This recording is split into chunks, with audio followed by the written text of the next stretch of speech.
Quit hiding in the bushes now. Come on now, hit that like button, share and subscribe now. I know you peeping. Quit hiding in the bushes now. Come on now, hit that like button, share and subscribe now. I know you peeping. Quit hiding in the bushes now. Come on now, hit that like button, share and subscribe now. I know you peeping. Quit hiding in the bushes now. Come on now, hit that like button, share and subscribe now.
welcome to the home of Black Titanic.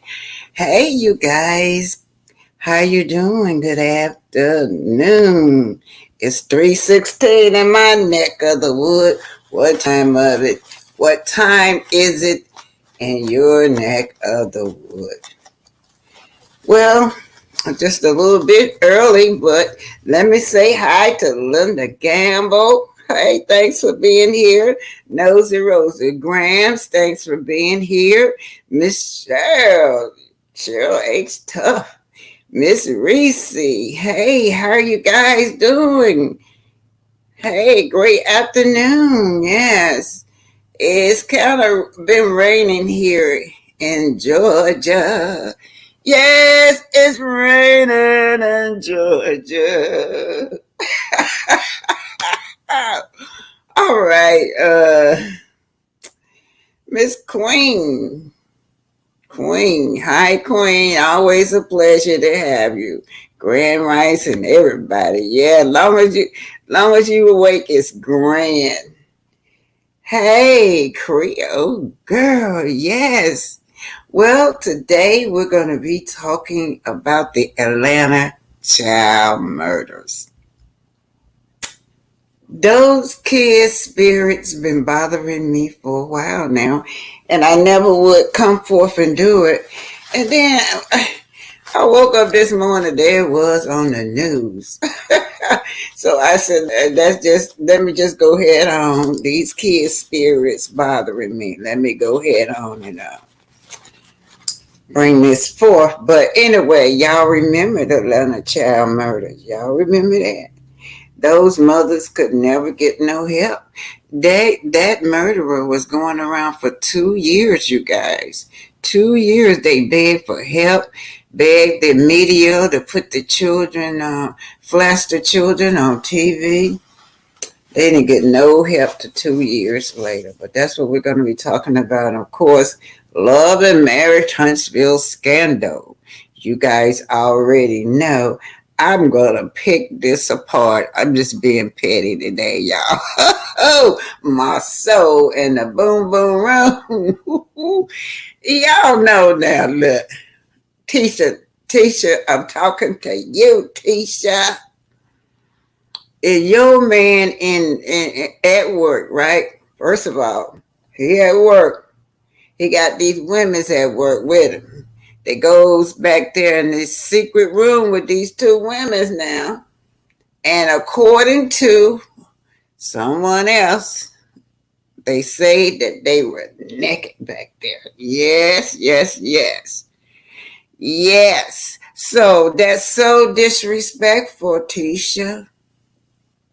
That's disrespectful to you. This is supposed to be your family setting, a family work environment.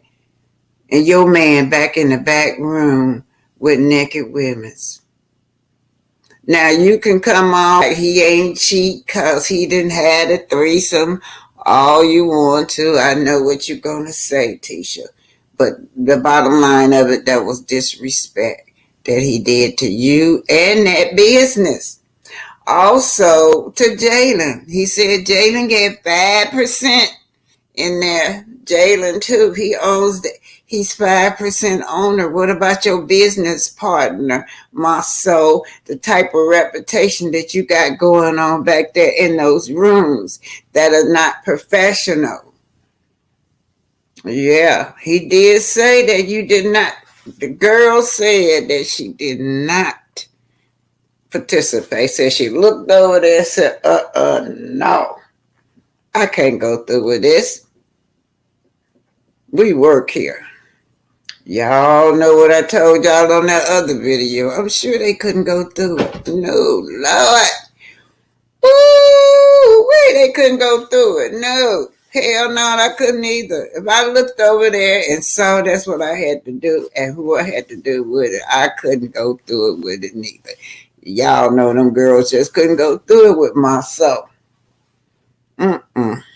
No, I bet what that girl like, no, Chad, no, I can't do it. I can't go through with it. Oh, look at that legs, hip, thighs, cellulite, everything. Anyway, you guys, how y'all doing? Renata D. Elliott, hey, for you too. Welcome, Queen Snyder. I remember that. Nosy Rosie Graham, thanks for becoming a member again. Nosy Rosie Graham, thank you.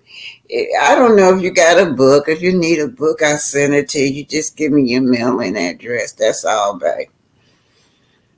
Anyway, you guys, let's get started now. We're going to start off with the Atlanta child murder. This is going to be sad, y'all. But, we can't forget those children, as young as they are. They're our ancestors now. We can't forget them, and we can't let the world forget what happened to our babies. This is the Atlanta child murder.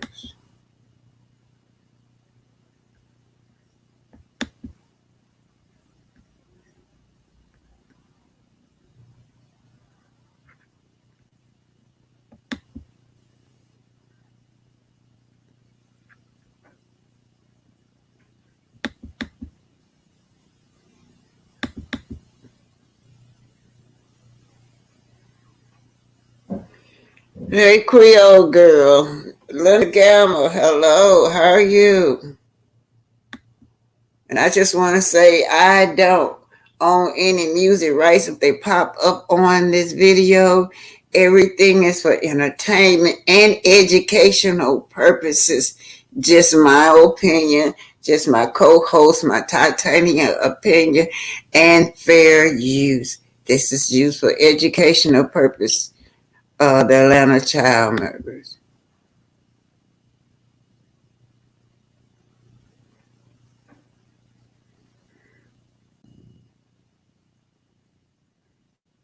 It's a cold case file. Oral history, as told by the elders, is that she was an unlisted passenger aboard the Titanic. She was traveling as a personal caregiver with a European contractor. April 1912, the Titanic hit an iceberg.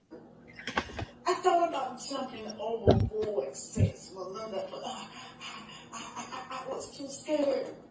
Then I thought about sliding down the ropes, but oh my God, they were shooting and all black faces in sight, knowing when they give us life jacket. Then the water forced me into the sea. I swam towards European lifeboat, but they pushed me away. Then a big, large wave grabbed me, and it forced me. It twisted me around like I was dancing. Of course, my ancestors continued to search. They used dancing to tell the stories. They told it through folklore. They told it through history. They danced and they danced. And they continued to search and search for me. But I remained lost at sea forever. But you know what? Our ancestors always come back to tell. You can't keep our history hidden from us.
This is the Wayne Williams story, The Making of a Killer. the Atlanta child murder. Hit that like button, share, and subscribe. Their bodies dumped like trash across metro Atlanta. A 30th child is still missing. The city was on fire with fear. See, the man child scared to come out those. Started from the beginning, y'all.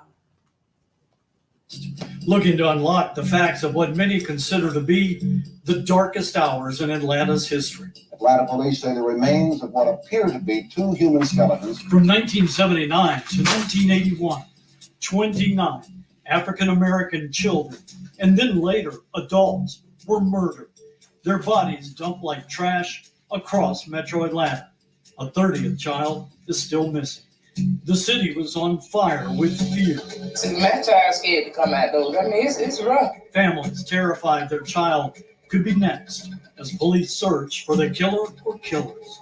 Small indication these bones are of a small child. Finally, a break.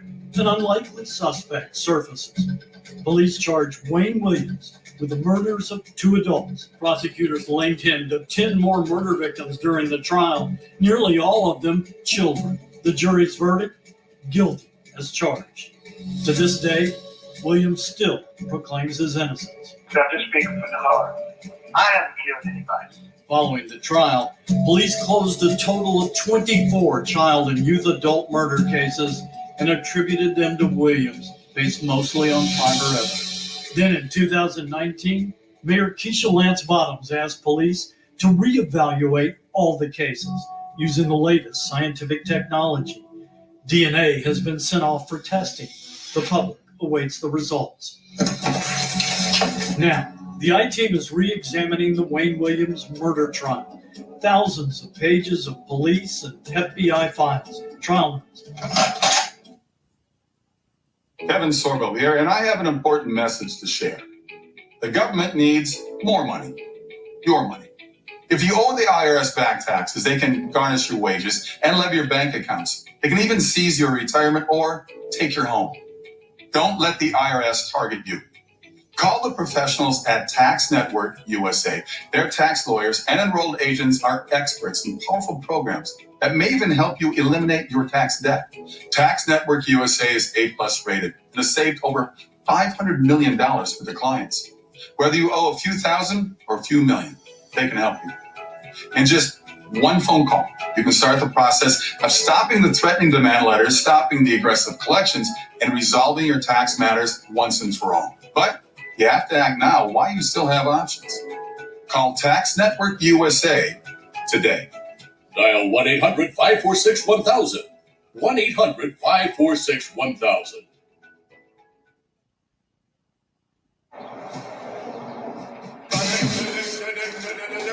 With eBay Authenticity Guarantee, it's checked by experts. Every stitch, tag, and logo. So you'll always get that feeling of real.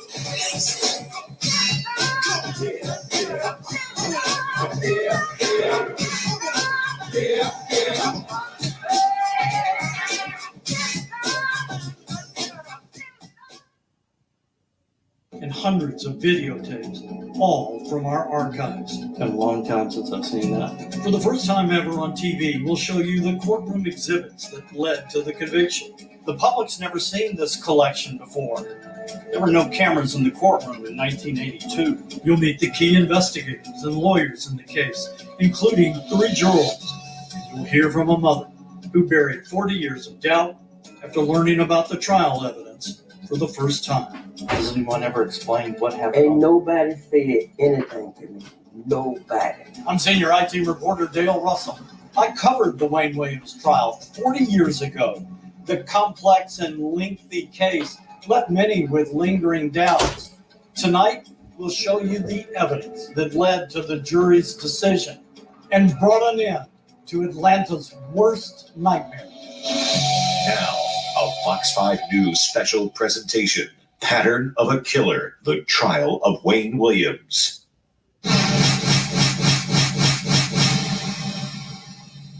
They appear, emphasize the word appear, to be the remains of children. The mysterious deaths began in the summer of 1979 and continued for the next 2 years. A string of black children and later adults brutally murdered.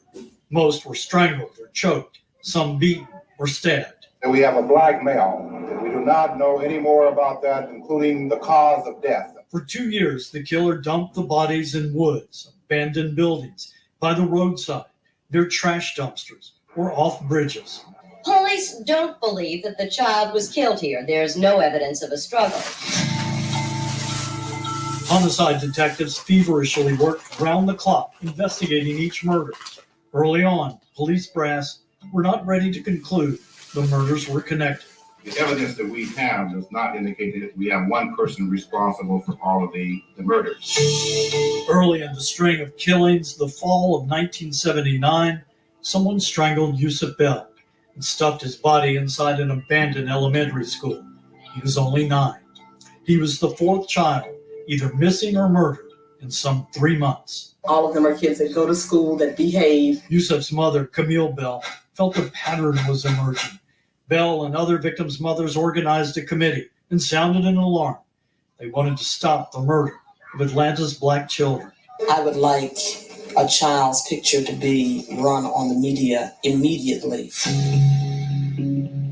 1 month later, the murder of a teen that would be the break in the case, ultimately leading to Wayne Williams' conviction. The body of a little boy was laid beside the dumpster, partially on his back. May 1980, homicide detective Bob Buffington and his partner, Danny Agan, investigated the murder of Eric Middlebrooks. Eric was 14, the 7th young black child discovered murdered and dumped since the past summer. Buffington had no witnesses, no fingerprints. DNA evidence didn't exist at the time, but he did discover a clump of red fibers on the bottom of Eric Middlebrooks' tennis shoes, and his inquisitive eye changed the course of the missing and murdered children investigation. I thought it was so significant. It had to be from the environment where the body was immediately before dumping. I had no idea what its significance was going to be, but it turned out to be huge. Buffington says his bosses laughed off the tuft of bright red fibers, but he and Agan wouldn't stop. They took the evidence to Larry Peterson, a young scientist at the GBI crime lab. Investigators asked him, could these fibers help us find the killer? The answer is yes. Find the source. For these members were under surveillance at that time, physical surveillance, where we had an eyeball on them. In those 2 months, 6 more black youths would disappear and die. Detectives saw nothing to link the Klan to them. If somebody was in there with a van or 2 or 3 men who would, to grab somebody and dump them in the back of a van, people would have noticed if they were white. The brothers were called in. They took lie detector tests and passed. They were polygraphed and cleared as to their involvement in the killing of Atlanta's children. Clearing the Klan didn't stop the murders. Jojo Bell was one of the victims who vanished during the surveillance. He used to hang out at this seafood carryout place. Manager Richard Harp. He come in and do anything, I'll give him $1 to just long enough he get money to go to the show or get money to do to buy stuff at the store or something like that. Jojo Bell, unrelated to Yusuf Bell, came by Captain Pegg's one last time. About 3:30, 4 o'clock, Monday, he came by and stuck his head in the door. He said, Richard, I'm going to shoot basketball. I'll see you later. Throwed his hand up, went on up the street. To a schoolyard basketball court like this. This witness, Eugene Laster, knew Jojo and saw him leave the game. He said Jojo left in a station wagon that looked like this. Laster testified he got in the car, got in Wayne's car. In court, Laster would identify Wayne Williams as the driver. Eugene Laster. Okay. He's pretty much an eyewitness. Mm-hmm. Said that you gave a ride to Jojo Bell Okay. in your station wagon. Okay. Did you? No, I did not. You never gave a ride to Jojo Bell. No, I did not. Williams did not deny he was the driver. He instead insisted his passenger had to be someone else. JoJo Bell was never to be seen again. But it would be horrendous if another child dies, period. A week later, Sammy Davis Jr. and Frank Sinatra came to Atlanta for a concert to benefit the children. The photographer up on stage, that's Wayne's father, Homer Williams, with the black newspaper Atlanta World. How come you got no tuxedo on there? You on stage looking like that there. Backstage with Sammy Davis Jr. in a photo which made the front page, that's future Mayor Kasim Reed. I remember that. It's so cool meeting Frank Sinatra. As a young child, Reed would help the volunteers searching Atlanta's woods every Saturday. We literally would walk through wooded areas, chaperone, and we would walk for a period of time until about an hour before nightfall. But now, a new twist in the murders. Patrick Baltazar, the 20th victim, would be the last child to turn up in a wooded area. A day or two later, an official would tell reporters fibers and dog hairs were being collected from the victim's clothing. The next child to die would be found in a river, wearing nothing but underpants. Fewer clues now for Larry Peterson. We're talking maybe a dozen or dozens of fibers as opposed to hundreds or potentially 1,000 fibers. The 13-year-old victim was found beneath this bridge over the South River in Atlanta suburbs. A driver crossing that bridge earlier in the week saw a man leaning over the railing. It turned out to be the same afternoon JoJo Bell disappeared. At trial, the witness said the man was Wayne Williams. JoJo's body would not be found for 7 more weeks, until Easter Sunday. It had floated far down the South River, almost into another county.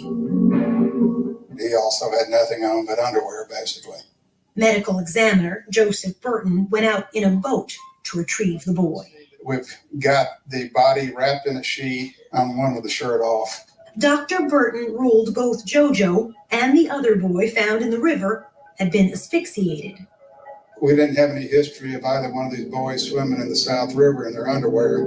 Other bodies were now washing up in the Chattahoochee River to the west and the north of Atlanta. 5 victims in that river in the next 6 weeks. I said, if I was doing that, I'd be throwing them off the bridge. FBI agent Mike McComas grew up along the river in Tennessee. He knew if something were to float on downstream, it had to be dropped in the middle of a river. McComas suggested the bridge stakeouts. We looked at remote places, dark places. We believed it would be at nighttime as opposed to daytime. The FBI and police began night watches at 14 bridges over the Chattahoochee and South Rivers. The stakeouts were to last 4 weeks. Nothing until the very end. We, at that point, were ready for that to be our last night. And Wayne Williams showed up that night. Just before 3 a.m., the station wagon drove onto the bridge. Had he waited a couple more hours, we might not have been there. Otherwise, we would have missed him.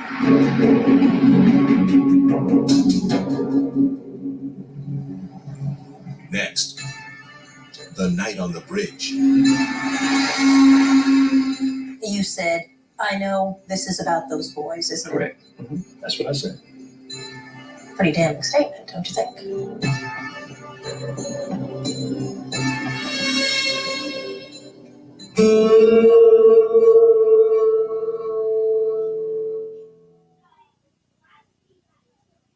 Got the vision. Is Wayne Williams guilty?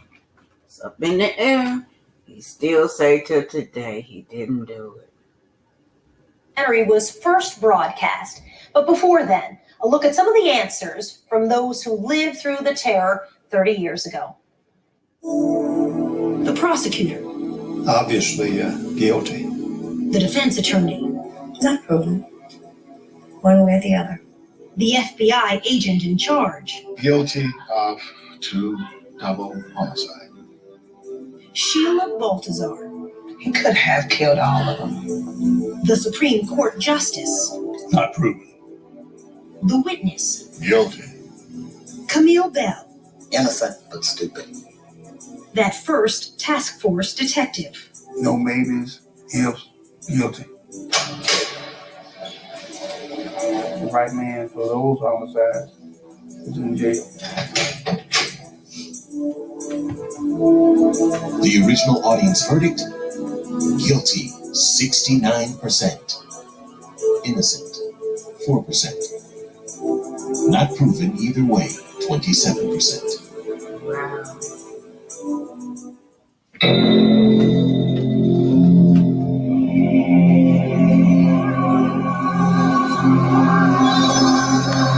Black Titanic, the Atlanta child murders. This is Wayne Williams' lawyer. I could do this. I could pick him up and throw him over. And I know that Wayne could do it. Next, Was he ever successful? No. could Wayne Williams be the Atlanta child killer? A police stakeout team hears a loud splash in the Chattahoochee River. At that exact moment, directly above on the Jackson Parkway Bridge, is Wayne Williams in his car. 2 days later, a body surfaces downstream. It was enough to make Williams the prime suspect. But who was Wayne Williams? He was the unlikeliest of killers. A pudgy 23-year-old college dropout, a freelance photographer and self-professed musical talent scout, the only child of 2 teachers, old enough to be his grandparents. My client is innocent. He did not kill anyone. We wrote Wayne Williams in prison and asked him why the jury found him guilty. He didn't respond. But 40 years ago, Mary Welcome was one of Williams' attorneys during his murder trial. How you been? She's now retired and living in Baltimore. I have a great deal of compassion for Wayne. She got to know Williams well during those tumultuous months when police suspected the unknown talent scout of being Atlanta's child killer. He was like a child who was spoiled, naughty, mischievous, but I didn't get the feeling that he was a bad child. Wayne Williams' life began with promise. At 11, he and friends built a small radio station in his home, a venture that garnered lots of attention. In this rarely seen film, 16-year-old Williams drives city streets searching for radio tower locations. It aired in the 70s in a PBS special on enterprising minority kids. A young black person doing something creative, of course, yeah. But the radio venture ultimately ended during Wayne's senior year at Frederick Douglass High School and was part of the reason his father filed for bankruptcy, according to trial testimony.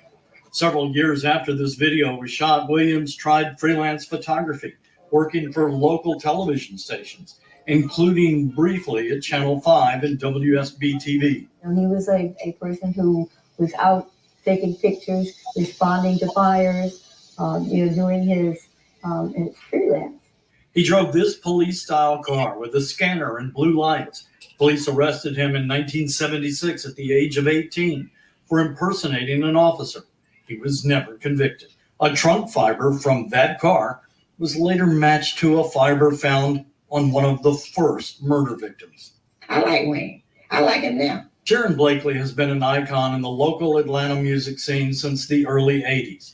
She operated this store on Boulder Crest Road that sold records and jewelry.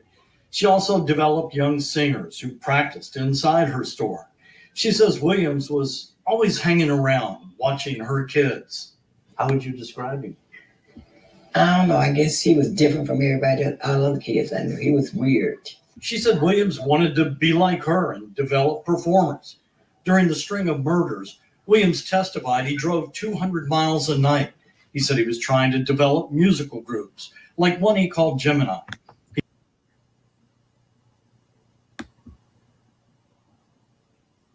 Okay, you guys, this is the Atlanta child murderers, you guys. Isn't that sad? Very sad. Yeah, the Atlanta child murders. Man, that was sad. Y'all know when it came to our children, those parents was begging the authorities to, please put some publicity out on our children, flash their faces on TV screen. It took 2 years before they would even start taking that serious. But anyway, our black boys, just black children in general, even as young as 10, can be viewed. They not viewed in the same light as in the childhood innocence. They're never looked upon like they are childhood innocent as their white peers. So when we're calling about our children, saying they're missing, they don't, they'll give you an excuse like, well, maybe they was with some children, maybe they had a football game, maybe they had a basketball game.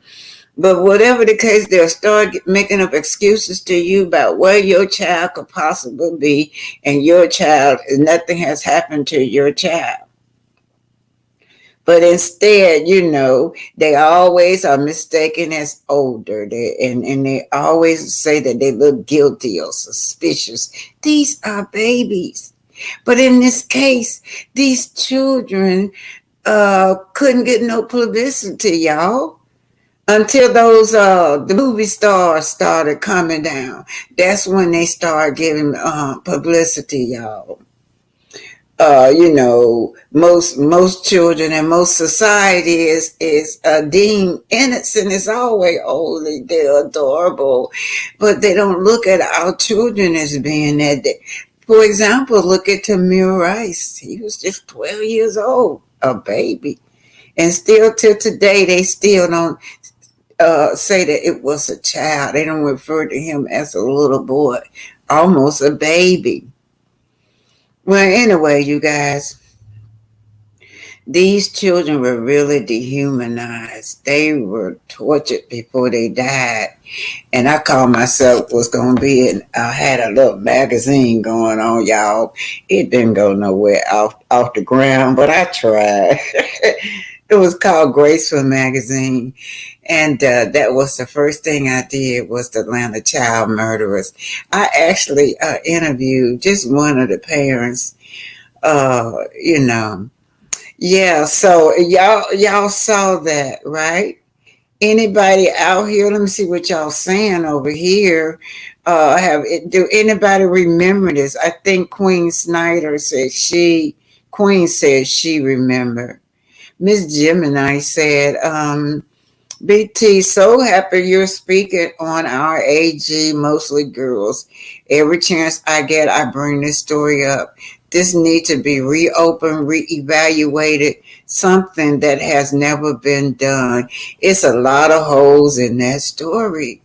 And so many holes in that story, Miss Gemini, too. You got the parents in conflict. Some parents say that they don't believe he did it. I said what I said is saying hello to me. And what I said she remembered the story. It was so sad and how they didn't care. Yes, those parents, those mothers, they cried, they begged, they went to churches, held vigils. And then at the same time, they were saying that some KKKs were involved. Ku Klux Klansmen at that time was having all these marches. That's why all the media attention was them marching. But it was at one point they had said that it was the Klans killing our black children. I'm gonna tell y'all the truth. I was scared. I was staying in Huntsville, but Huntsville just around, it's just 3-hour drive from Atlanta, and I really was scared. I was nervous, yes, for our children. Okay, Charlie, yes, Charlie. Does the black man have red hair? because it don't seem like he did it. Well, yeah, that's what the controversy is. I don't think they ever charged him for the Atlanta child murder. They got him on some guy, he was an adult. Some guy they found, they claimed they found, if I can remember good, it was an adult guy they found under that bridge right there. So that's who they charged him with, and then they just started attaching, try to attach Atlanta child murder to him, that's what he's known for. But what he was charged with was that man. Oh yeah, Miss Charlie says she remembered this too. Okay, you guys. So what we're gonna do now? We're gonna go to Love and Marriage, Huntsville. You guys, we're going a little bit petty. Just all that old gossip. That's what I want to discuss. Because for one thing, let me put these people up. Let me see this. Put these people up. Okay. So present us the video file.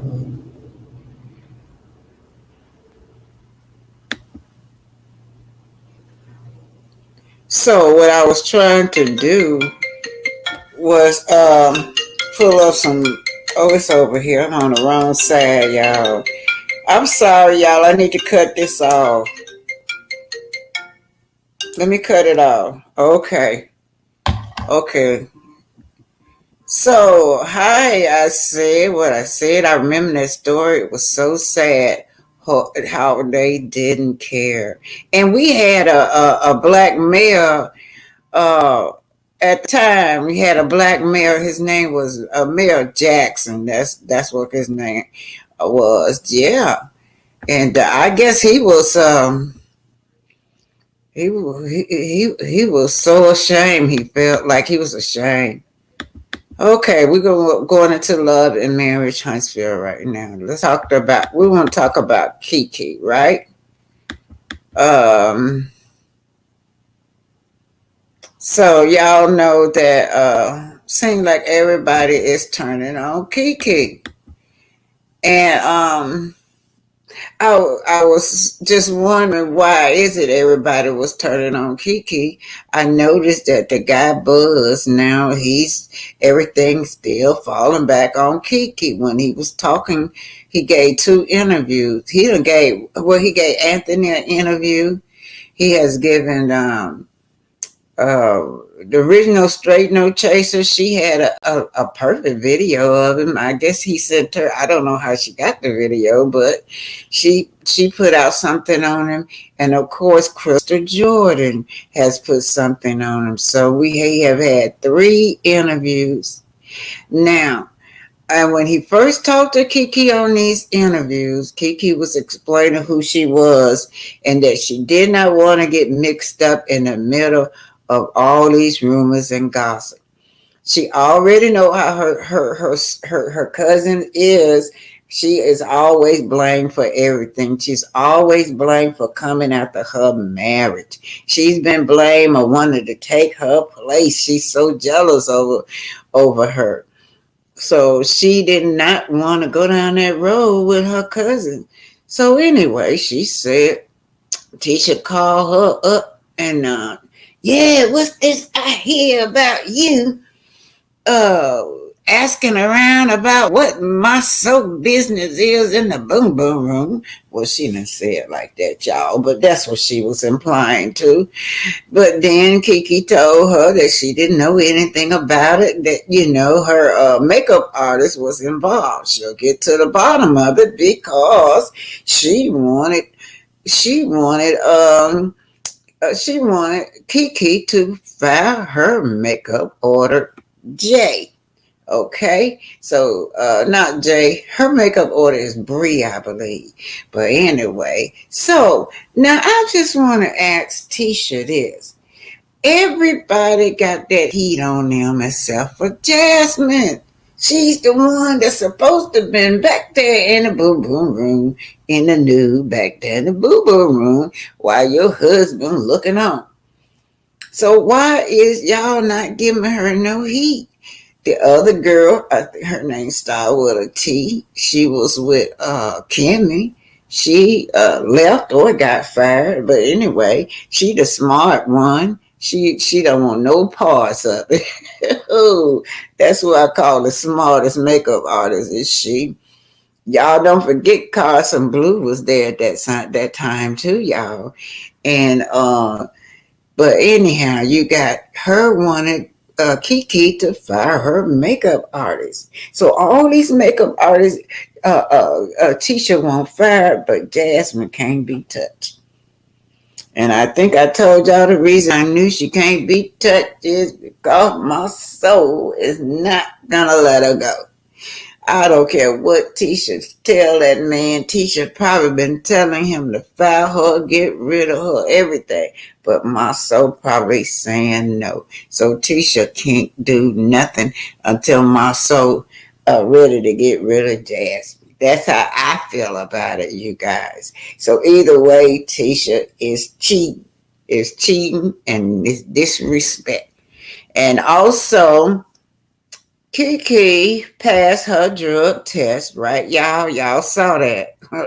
And what damn if you do, damn if you don't. Now she passed her drug test, then also gonna come out and start bullying this girl. Yes, he's a bully. Though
remains an unsolved history.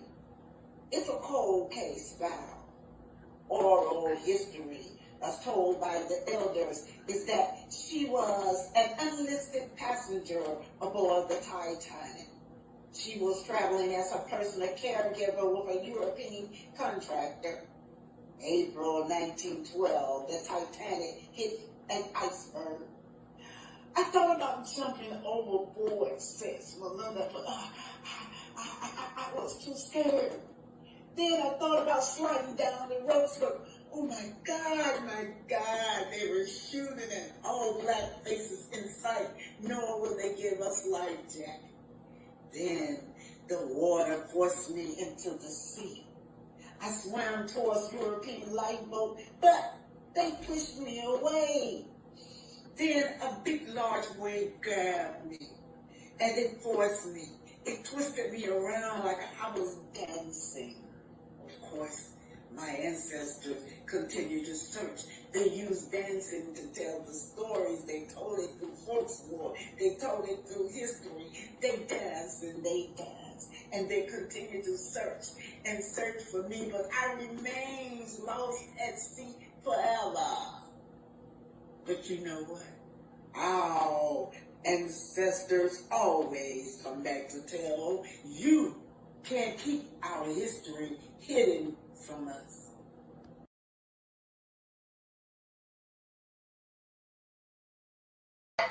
That this is true. 100%. It can't be no ifs, ands, buts. I gotta know. And I ain't gonna lie, talking to Brianna, I believe her. And I don't believe she would lie to me anyway about what's going on. So, which Brianna you talking about? Huh? Which Brianna? Talk about me. Okay, I'm about to say. Okay. Talk about me. She don't know about the whole story. She don't know Because I never asked you. I wondered why you brought up Brianna. I gotta get back to it. We'll talk about that. Because you know something about Brianna that you didn't tell me. Because you brought her up.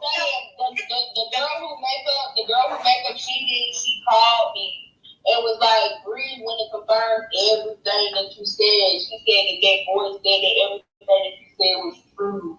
That you basically, she went up to your barbershop and talked to y'all and got, you know what I'm saying, basically. That's why I'm confused about that part. I'm confused about that part. Which I'm going to get more clarity on that shit tomorrow. I'm going to call Stormy tomorrow because I don't know what the fuck that's about, but So she says she gonna call Stormy tomorrow. So Stormy's all in right from the beginning. Stormy is a part of this. I'm wondering why was she acting so shocked at the barbecue when she was the one who bought the bone, bought the message to Kiki Camp. I'm sorry, I'm trying to do my taxes and I'm looking for these fucking forms that I can't fucking find. I'm like, where the fuck did I put them? But I wanted to know, so if it look like I'm doing something, that's what I'm doing. I'm looking for stuff because I'm trying to do these taxes. But from your perspective or point of view, can you just, and I'm asking you with everything in me, just please be on the up and up with me, and please just don't, please, just, if you would just be honest with me, please don't mislead me. Don't. I'd rather you not tell me if you're going to tell me something that ain't true. If you know something for a fact, would you just please tell me from your point of view what's going on so I can really understand? Please. I hope you understand. It's just my uncomfortability is I don't know anybody I'm speaking to right now. I have no problem speaking about what I know when all parties are present, because I would love for anyone to say that what I'm saying is incorrect, rather than that he say, she say. Yeah, like if Jasmine should be there. So that when I say what I say, I'm going to explain to you who I am. I mean, you don't really know people from the show like this. I don't. So, I'm in a very precarious position. But I didn't tell him that you were such a cousin. We're first cousins, and I've already been accused of trying to look like I was trying to out him when that is not what I was trying to do or whatever. He took that and ran with it because he was paranoid, and he tried to make me look shady. And I didn't like that shit because that's not who I am. But I do want to know, and this can stay between you and I just want to know if there are any truth to if there's any truth to the allegations that Jasmine had a sexual relationship with Marcel. I can't confirm that. So, and Crystal Jordan interview with Buzz from Rolling Out Magazine, Threesome Secrets in the Boo Boo Room. We had a 5-year lease deal, but we were coming up on 4 years. Okay. I just want to make sure we establish you guys are reputable business people. Right. This is not just, Yeah, they weren't jump starting that business. We already had one going. Okay. Yeah. Okay. All right. So you meet with her. You guys put the $5,000 down, and then on top of you start the build out. We were supposed to start. So let's talk about how much was the potential, I guess, the projection for the build out. What would that have been? I want to say 50,000, and we paid the $5,000 for the deposit, and then we put 50,000. You put 50,000 down. Yes. So $55,000. Yes. Now let me ask you this: when you put the money down for the build out, was their company supposed to handle the build out? Oh yeah, Marcel's company. Yes. Okay. And is there paperwork supporting that their company is going to? Okay. Because that's usually when you. For over 150 years, we've been warned by those who never took the easy way. History's given you. A different contractor does the build out. Right. Okay. So Scope, Enterprise, I guess his name is this guy. He was supposed to do our build out, and he gave us a projection of it being finished by April, May. This was March that we signed the contract, and we were supposed to be 2 months. All right, that's pretty quick for a build out. Yeah, he kept on. So did you meet with him and he assured you this? Okay. Showed us a bunch of other projects that he had working on as I guess a way to give us confidence that it could be done in a good time. Then this nonsense happened. Okay. Now, you guys, at this point, we're in March, right? When does the situation happen with them becoming aware that you are involved in these phone conversations? To my knowledge, it would be after Anthony Dolphy's interview. So that was just a week ago. No, the very first one. Oh, okay. When I called him that's when I sent the text message to both of them, hey, we gotta talk. Okay. All right, so we're gonna take a break. This is getting ready to get ugly, because at the turn of someone talking about rumors, that's one thing, but at the point that $55,000 is in jeopardy, that's a whole nother story. So stay right there. We're going to be right back with Sean Busby. We're here in Huntsville, Alabama. Love and Marriage Huntsville Exposed. This is your host, Crystal Jordan, rolling out. Stay right there. We'll be right back. All right, we're back. This is your host, Crystal Jordan, and I am here in Huntsville, Alabama. We are knee-deep in some stuff going on with the cast of Love and Marriage Huntsville. I'm here in Dapper House here with Sean Busby, who is involved in his name was pulled in to some of the drama going on. And before the break, we were talking about how you were looking to have a spot that was in the plaza where blaQue is here in Huntsville. You met with Tisha, saw the space. You and your partner decided it was a good fit for you as you were downsizing. Then met with Marceau with Sculpt Enterprises. They decided to do the build out for you. So you were leasing from them and they were going to build out to the tune of $55,000 total, $5,000 for the deposit, $50,000 for the build out. Now, and again, with them giving you guys a window of less than 2 months, that sounds extremely aggressive. Yeah. But I mean, I guess, he like he can get it done. He can get it done. Okay. All right. It's not still come in and give us the design. So they said it was possible. Okay, so up until this point, was the interaction with Letitia and Marcel professional? To my in my perspective, yes. It's just the things I didn't know. Like the only thing I would say was probably inprofessional was the timing in which we get answers. Like for instance, we would ask for when we get the key. We signed a contract and we pay money. We didn't get a key. We constantly kept asking was key. We constantly kept asking for the official date that the work should be finished. Couldn't get that. It was a lot of work. That's the meaning of professional. Yeah. The meaning of professional is I get my key when I pay my money and I get the we both have contract, and then you see the plans, and then I see a date. That is the definition of professional. Outside of those two things, everything else is in my opinion. But like I said, my experience isn't vast. This is my first. The shop that we had before that, that's our first time running the shop. You know, it's a learning experience. And I think, one of the things I think we have to remember, a lot of times when we're dealing with us, right, it feels good because you're dealing with other African Americans who are all down here. They're on the show that have to give them some credibility, on top of the fact that they were, they've been in business for a while. So that probably felt good as well.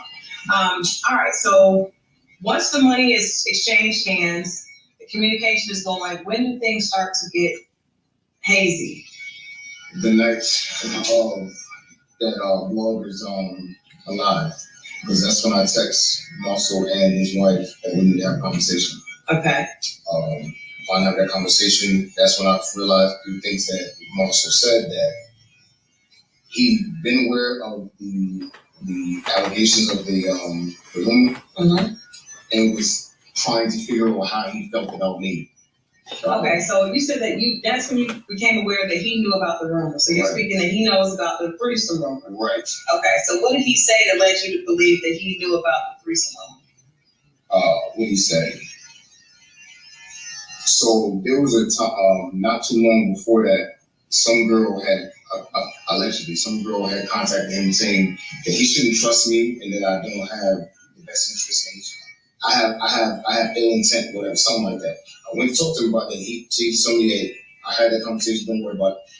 A person in my line of work, that type of stuff happens all the time. People try to contact me and stuff like that. Even led with, even ended by saying, matter of fact, at the end of that conversation, she tried to have sex with me. I almost said something else. I tried to have sex with me. Just go ahead and try to call him and put his name. He told you that? He told me that, yes. Okay. So when this happened again, when we was talking on this meeting that I had after the live, I'm like, Marcel, didn't we have a conversation where someone tried to tell you about my character or something like that? This happened before, like a couple months ago, where somebody tried to say that I had something else going on. And just like that, how come, just like I came to you about that, you wouldn't come to me about this allegations or whatever? His answer to me was, well, I didn't really know where you were. I didn't know whether you were a bitch nigga or if you were a real nigga. I heard that. I did hear that. I'm quoting him. So I'm saying, my SM is, you were second guessing my character and you didn't think to call me and ask me myself. Why did I have to call this meeting? Because to hash this out. So I don't know how long he was sitting on that, to be very honest. What do you think it could have been? Like, I don't want to say think. Let's just talk about the facts, because at this point he has 55,000 of your dollars, and you guys are having a conversation about rumors. How is that affecting? Are you asking him, like, is this what's the deal with the money? What's the deal with the build out? So after going back and forth about these rumor-ish, there's a point where I was getting frustrated, so I stepped outside to smoke. He stepped outside with me because I was smoking NL. He gonna tell me to my face, and I have this recording. He tries to deny it. He said, it's a shame that this had to happen, but I'm kind of happy that this did happen, because against whatever my better judgment, I see that you're a man on an island, you're a real nigga. I tell him, I didn't come to make a friend. So with that being said, though, can you be honest? Keep it 100. Is this rumor nonsense the reason that's been holding up the build out of my shop? His response to me was, honestly, yeah. Okay. So at that point, what are you thinking? Because why would this confuses me even more why you didn't holler at me so we can talk about this. Like, why did it take some blogger to put something on and then me to call y'all so we can talk about this? Like, how much longer was you gonna try to? His answer to me was, I was gonna holler as long as I needed to, and if you want to go legal route, I have more money than you. I would have just, yeah. Wow. Yeah, that's his exact answer to me. So at that point, what did you guys decide to do? Because we had that meeting. It was supposed to have been finished. We were supposed to be moving on. That's why I have. Do you have the keys at this point? No, still don't have the key. Still don't have keys. Still don't have the key. Okay. Let me just ask you, Sean, because for me as a business owner, I've never owned a barbershop, but I have owned, police spots, office spaces. If someone hasn't given me a key, and I have never invested that much money into it, but I've invested probably a half of that, I want either I get the key or I'm going to file or call the police or something. Their explanation was because just like we only had experience one time prior to this, and that was when we had the other shop. We did give our key to the contractor who was doing that build out. So Marcel was our contractor, so we think he's supposed to be the one that's supposed to be handling everything. Okay, that makes sense. That was all logic. But then so to answer your question, but it's a little kind of fast forward. So when we had that conversation the next day, as I showed you the other recording I showed you when I was just on the phone, I called him to make sure we had a meeting. Are we going to push forward and get this build out finished? And can I get an exact date? Right. That was our conversation. We hung up. He calls me back. I think maybe that was his way of trying to be slick. But to try to make it seem like it was a business conversation, and he called back to make it personal. Have a personal conversation. Okay. The second conversation was pretty much alluding to, well, in order for me to do what I said I'm going to do, you need to do what you're saying to do. And what he's saying I'm supposed to do is send him the video. And I asked him straight out, are you saying that I need to send you this video about this mess that has nothing to do with our business in order for you to finish and do what you said according to our contract? He plays a word game with me. Yeah, I hate people who play word games with Lord Sniffs. That's not what I said.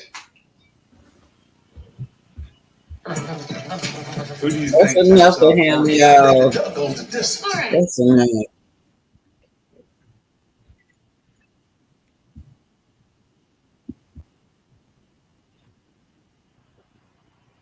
Anyway, you guys, that's enough of him. Oh, Buzz. But you guys, it was so many conflict and stories going on, and this. I just don't know what to believe. I mean, I'm not calling Buzz a liar. I'm just calling. There's a lot of different.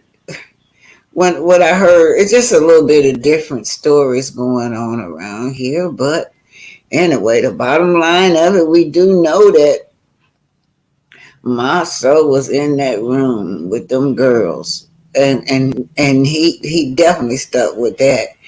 But so Marcel is going around here trying to blackmail him.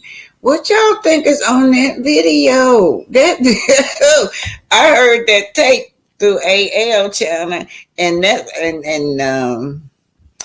what's her name? She looked like she was getting angry if she couldn't get over to that video. She seemed like she was gonna get so angry. But it's certainly Tisha really need to take a look at her marriage. I mean, nobody don't want Tisha to leave her marriage, but there's so much disrespect going on there, and that's something that she should stop tolerating, letting this man disrespect her like that, you guys. So let me see what you guys are saying. If Marcel is the contractor and part owner of the storefront, why would he need Buzz key? No, it wasn't Buzz key. Buzz was trying to, from my understanding, Bud needed a key to get back and forth into the new barbershop that he's supposed to be building, but he would never give him the key.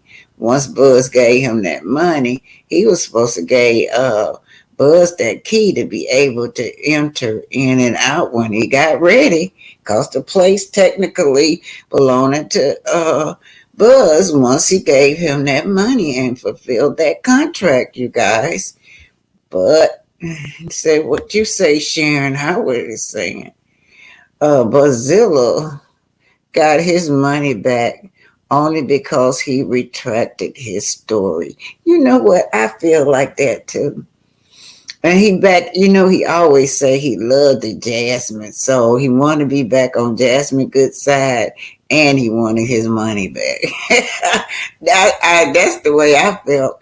But either way, Maso still cheated. He still was back there in that room with those women, those new women. Voyeurism is a form of sex things. You getting your sexual desires off while you looking at other people doing intimate acts. That's what it looked like my soul was doing. Yes. Hello, Miss Titanic in chat from Sharon Howard again. Okay, you guys, let's see what else we saying. If y'all want to say something about the Atlanta child murder, y'all can too. Yo, we don't forget our ancestors, you guys. Those children are our ancestors. Yeah. Okay, so let me just say this. I'm going to put in this part about Melody. Hopefully I can find this part about Melody. Yeah.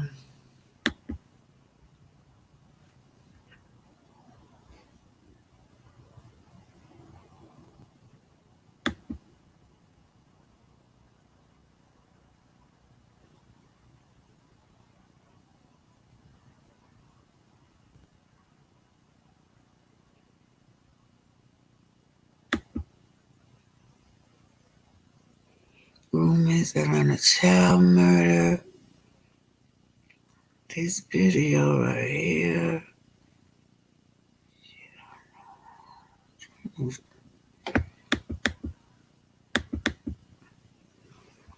I hope this the right video.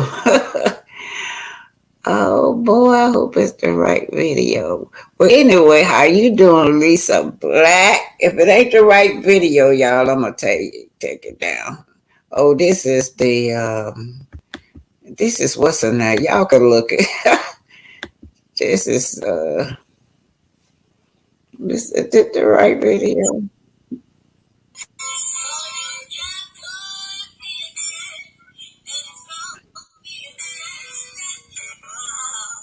This is not the video I want y'all to see. Let me see if I can find it. Anyway, I was trying to find a video where y'all remember when Melody was having that party, right? And Miss Fletcher walked up now. Miss Fletcher walked up there and was very inappropriate, you guys. I felt so bad for Melody. You guys know at that moment, that scenery, I was so in tune to their Melody spiritually. I was right there with her on a spiritual connection on her journey to returning her name back. Y'all, I don't know if anybody been divorced before, but I've been divorced, yes. So I know what it means. I got my last name back too. It was important for me to have my last name back, Griffin. So I know the meaning of that. And I know she has so many roadblocks just trying to do it. She hated that name so bad that she used her middle name. Melody Cherie. Cherie is her middle name. And what all attached to that name? You know what else is attached to that name? That girl, and then there's a baby that's running around here that's have adopted that name. I was just so connected to her just spiritually. And then I saw the tears that wonderful speech her mother came up, talked about how Melody has stand on the shoulders of her ancestors, how, she felt like Melody had been a great role model, and how throughout everything that Melody had went through, Melody looked at her mother and found it was amazing that her mother was still proud of her. So that was such a wonderful moment, a spiritual moment, and you can feel the love and all that positive energy in the air. And then, dum dum dum dum dum dum dum dum dum, you see Miss Fletcher getting up, pulling her by her arms. You guys. Miss Fletcher pulled that girl by her arms, and then she was in that confession, and she felt it. She knew it was coming. Her whole spirit changed because she said, "Wonder what Miss Fletcher, what is so important right now that Miss Fletcher would interrupt me." And guess what? We seen a scenery like that before with Destiny, y'all. Y'all remember the same exact scenery. So she gets down there. Miss Fletcher just laid it on her about Martell, how Martell disliked her changing her last name.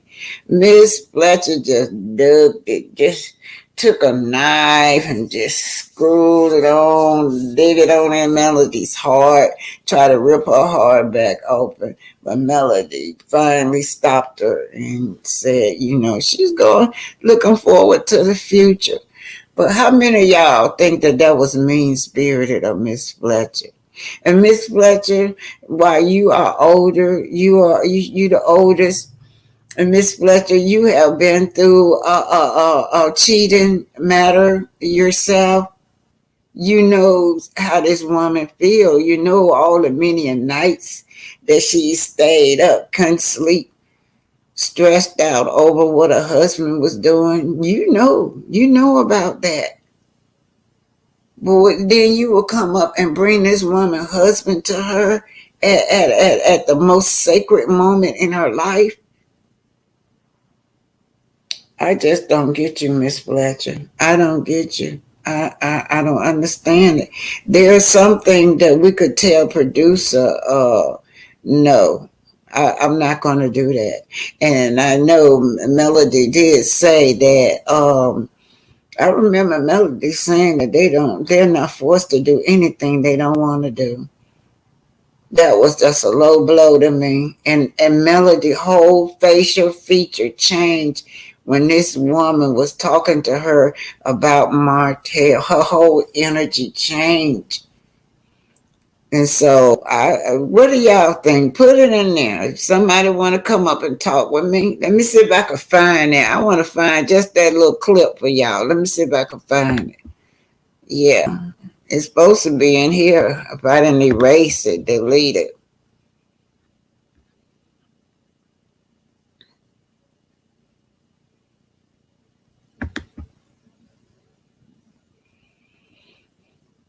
Oh boy, which one is it?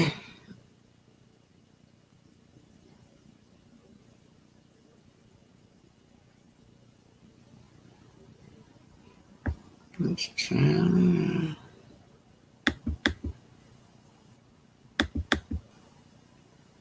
Just trial and error, but this ain't it. I'm just gonna do something different. Yeah. So you guys, what are y'all saying over here? What are you guys saying? Oh, our letter said, have a wonderful day. Let me see if this ain't it, I'm gonna give up.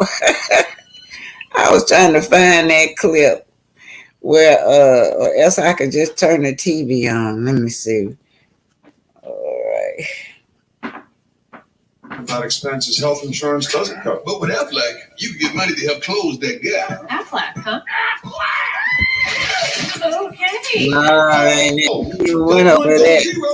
Get help with expenses, health insurance. All right, y'all. I give up. We just went over that. I give up. I can't find it, but I know y'all seen it where that disrespect came from. That disrespect came to me. That was very disrespectful of Neil. So I don't know. I guess Melody and her gonna have to have a talk after this, or they probably done made up by now. But that to me was a low blow. So anybody want to just come up and talk about it? Queen Snyder, are you still here? I wanted y'all to give me y'all opinion on Miss Nell. Am I the only one feeling like Miss Nell is a kind of I'm kind of looking like her, like she coming on like Destiny, somebody, anybody. Let me throw the link out. I wonder where Pinky at today. She must not feel good.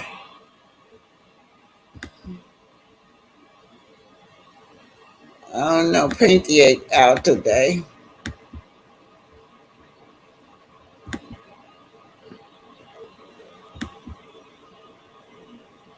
Okay, I throw the link out for any of you that wants to come up. Yeah, so what we want to talk about love and marriage Huntsville. I want to talk about this. What y'all think about Miss Nail? Do anybody have any opinion on Miss Nail? Or everybody think that what she did was okay? Because that ceremony was such a blessing to see her mother, such a blessing to see Melody finally got some relief because she got her last name back. I guess she felt kind of free, you guys. I did notice that there were some security guards there. They were dressed in all black. If y'all didn't see them, she had them there. Yes. So yeah, she did. Here come I said what I said. Okay, I said okay. Okay, come on up. I said what I said. Okay. Do I have an echo? Because when I've been coming up, it's everybody's You saying there? everybody's having an echo. Hello? Huh? Are Hello. you Do I there? have an echo? Not yet. Yes, I'm here. Yes, I'm here. How y'all doing? I'm good. Yeah. I think Nell was totally out of line, and I don't feel like she's Mel's friend at this point.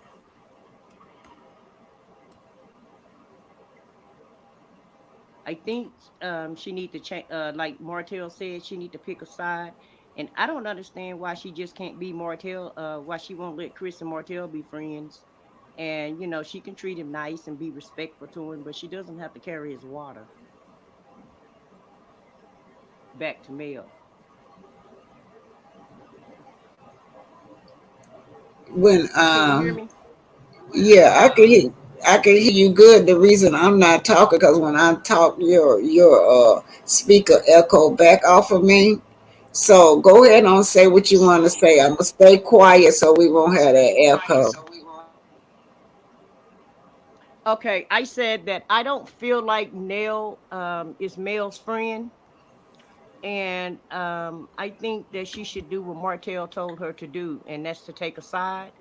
Because at the end of the day, she could just let Martell and Chris be friends and just be respectful to him and speak to him cordially, but she doesn't have to carry his water back to Mel. She doesn't have to repeat everything he say and go back and tell Mel because like you said, that girl has had a hard time dealing with this dude, and it's like he's just trying to use Nell to send his messages to Mel, and she's happily carrying his water. And I don't feel like that's a real friend in my opinion. That to me that threw me off when she took that girl to the side and at doing that sacred ceremony. That really threw me off. I'm like, Miss Nail, I am surprised at you, Miss Nail. Yes. Well, So I'm not. go on. I'm not surprised because slowly but surely her true colors are coming out, just like the rest of them. And so I don't know if she's just trying to get some screen time, some fame, or I don't know what her angle is. But I know one thing: I know she's not Mel's friend at this point. And I don't care if she gave them counseling or what have you, but um, her and Martell don't have to be buddies. They just don't have to do that. And so she can, like I said, she could still be his. And if she want to be his friend, she still can be his friend, but she just don't have to, carry his water. That's all. Hi, Sharon Howard. Hey. Hi, Yes. Miss Titanic and everybody in the chat. Yes. I listen to you all the time. I'm always back in the bushes listening. I love you to death. Thank you. I just wanted to say, as far as the scene with Nell, I really do believe that production has something to do with that. But I also feel like Miss Nell probably should have said no or something if she could have refused to do that, because that was Melody's moment. And Melody to me has gone through a lot. Melody is very inspiring. She really is. But I will tell you one thing: when her mother gave her, well, read her statement, it just brought tears to my eyes. Yes. It really did. It brought tears to my eyes. And I believe that this is one of the best scenes that they have had so far, because the Scots weren't in it and Martell wasn't in it. And that's just my opinion. And I noticed, I looked at, was checking out everybody. Her list was her intimate people that she knew that cared about her. That none of the castmates was there except for the Fletchers. Did you notice that? Yes, ma'am. I did notice that. To me, that spoke volumes. That spoke volumes. Yeah, because they have made a mockery out of that girl divorce. Ever since she divorced, since she left that man, they have bullied her. I mean, really bullied her. And she told them, to find something else to talk about besides her. They trying, but they always end up talking about her anyway. That this is true, and I just want to say one thing as far as listening to that tape. And I think well, matter of fact, I know I wrote it down in the chat, in that when Tisha should have listened to Melody, I believe, when she told her that she need to put the kids to bed, get a babysitter, and roll up on black late night to see what is going on.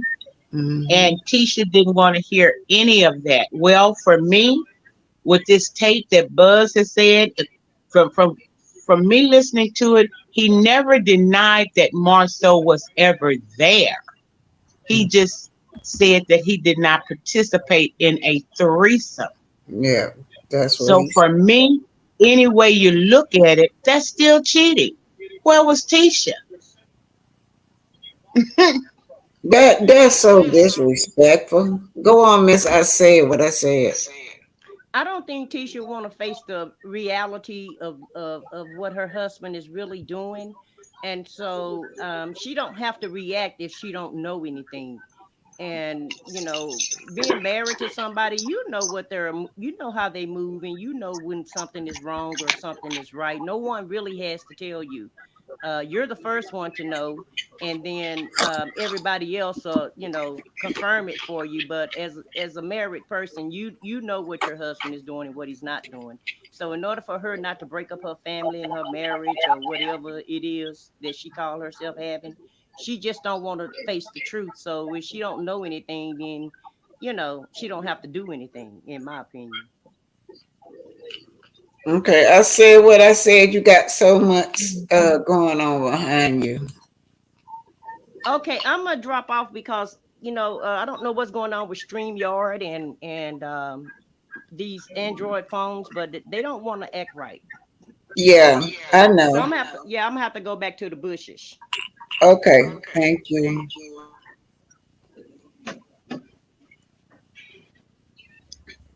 Okay, Miss, I didn't. She could have just. It works when she's talking and nobody else don't talk with her. It don't do it. Okay, Miss Howard. So Yes, ma'am. one thing I saw was Mel whole personality changed when she saw that woman coming towards her. She knew that it had to be something because she said it in her confession. When I saw how she grabbed Mel by her arm, Mel's whole face just changed. It did. I noticed that. It really did. As if to say, okay, now what is this? Have you forgotten the reason why we're all here? For me, it was the way Mel looked made me think that she already knew that Miss Neal was going to tell us something about Martell. And I may be wrong. Well, oh boy, that was sad to me. I just hate. I said not again. The first thing I thought about was Destiny when Destiny did that at that event. Do you remember that event that Destiny did? Yes. Yes, ma'am, I sure do. Mm-hmm. But it's like everybody comes for her, and I don't know. Does it help to make their ratings better or something? I'm just baffled. Honestly, I'm baffled. And I thought so. I just felt it was so pleasant not having those Scots. I was like, wow, just this scenery with just Melody and her group of friends. That scenery brought so much peace to my spirit. Yes, it. I rated that one a good 10 to 11. I'll even go over 10 because it was so pleasing, very Mm-hmm. pleasing. But I tell you what, that nail is a firecracker. Oh yeah, yeah. There with her family. Yeah, But it was refreshing. It was. Oh, I'm sorry. No, I was going to tell you that in Huntsville, a lot of girls, they're grown now, and Nell used to keep them. They used to be in Nell's daycare, but they love her so much now that they have children. They got their children in her daycare, so that's why she's so successful. They love her though, but she put her foot down. When you said that, that's what the young lady told me. She said, Miss Neal, Miss Fletcher is a little firecracker. That's what she told me. But she said, now I got my daughter in her daycare now, so she doing something right.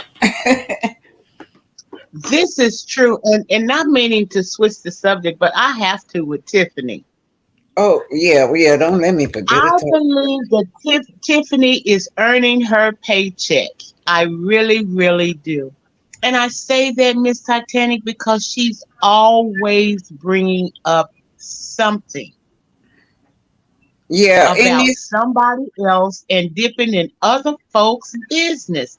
And then sits back and look like, did I do that? Are you sure I said it like that? Or why did you take it in that manner? And to me, it's because that's the manner that you gave it.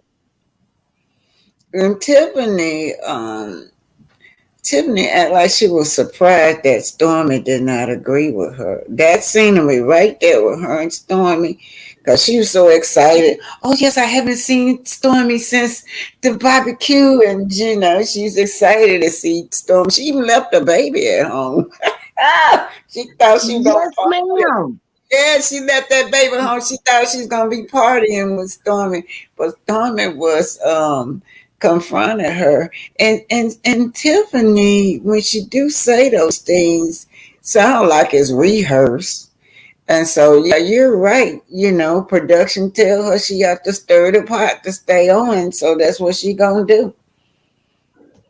Yeah, but I'm wondering because Big Lou is not there. I know that he's out working from what she always say whenever someone asks her about him. But I just get the impression that he seems a little bit happier when he's working and away from home. Now, that's just the impression that I get. And all of this is alleged, Mm-hmm. but that's just the impression that I get. And in a way, I kind of feel sorry for Tiffany because she has nothing else to do but to, excuse me, breastfeed that baby and talk more crap about other people's business than the law allows. Now, that's just the way I look at that. Well, she really was at a low blow. She was at a low blow to me when she felt like she was better than Kiki and everybody else is better than Kiki. Kiki not fit to be in nobody else's present or to hang around nobody else. See, that's too low for me. Well, you would look at your For me sister. too. Yeah, look at your sister in those kind of eyes. You sounded like a Karen. That's what you sounded like. And then when I listened to Tisha, you know how she a copycat? She say those exact words. Ain't she rehearsed those words? She switch them up. But everything Tiffany say, she say. Well, So I kind of laugh at that because when I listen to Tisha and sometimes when I listen to Tiffany, I laugh because I sit here and I say, well, now, do they practice their lines in the mirror to get them right? okay, I'm gonna read some of this. Forgive me, Miss Titanic, for laughing so much, but they are just hilarious to me. Yeah, they are. They some real ignorant people. I can tell you that. They stupid. So Terry, Miss Shirley Terry said she was out of line and mean spirit when she know her Miss Fletcher was wrong. Yes, ma'am. I agree with Yeah. you. Fletcher was definitely wrong. That was y'all know we have to call her out for that. There's no way she can get out of that. This is the second time Miss Fletcher doesn't make. I've been surprised at her. The first time was when Tiffany had that baby shower and she was sitting at that table gossiping about Sheree, and then Mel walked up, she threw the stuff up in Mel's face.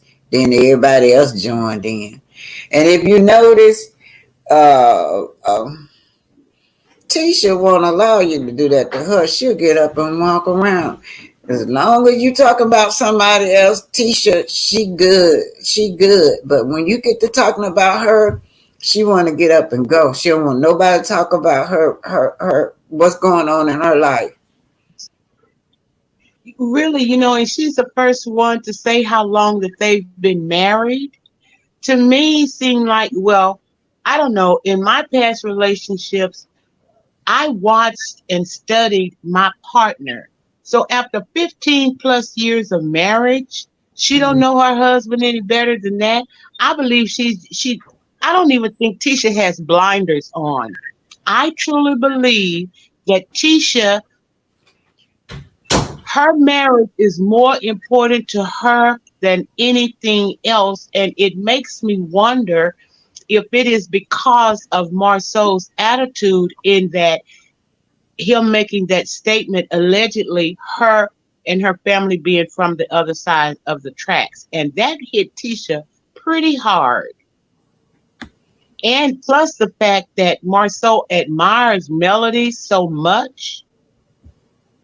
And from what I've gathered from people talking, especially Tisha's mother, Tisha was pregnant, so they made him marry her. Was Tisha his first choice? Would he have married her if she hadn't gotten pregnant?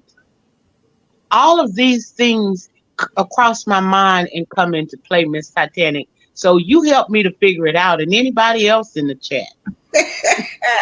I can't figure out what's in his mind, but I know one thing. I believe Tisha would have been better off without him. At least she's getting a college degree and she would be able to be independent thinking on her own. To me, he don't even allow this girl to think. But Sharon say Tisha should have headed Melody advice when heeded Melody advice when she told her to roll up at black late at night. She said, yeah, just roll on down there. Put them kids to sleep and roll on down there. You know what? Melody never lost a word, but that's when she said, I see Tisha now getting pissed off at Melody. Tom said, yeah, you had a husband for 3 years, something with a matching BMW. That was she talking about that. God, that's what she said. Well, honey, you need to just put your kids sleeping. Roll, just roll your butt on down there to see what's going on. You know what? Marceau tells her anything. I remember somebody said this, Marceau something. I don't know. Marceau had went to Atlanta and she didn't even know the man was in Atlanta.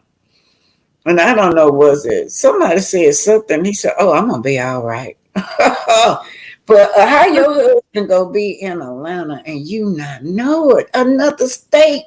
Not around the corner at the store, but another state.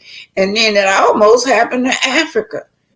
He still ain't showed us no pictures from Africa, y'all.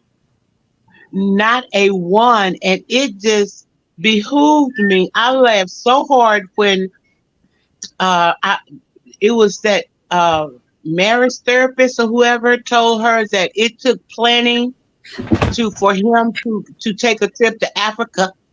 So it wasn't just, excuse me. So it wasn't just something that he just jumped up and did at the spur of the moment. It took planning.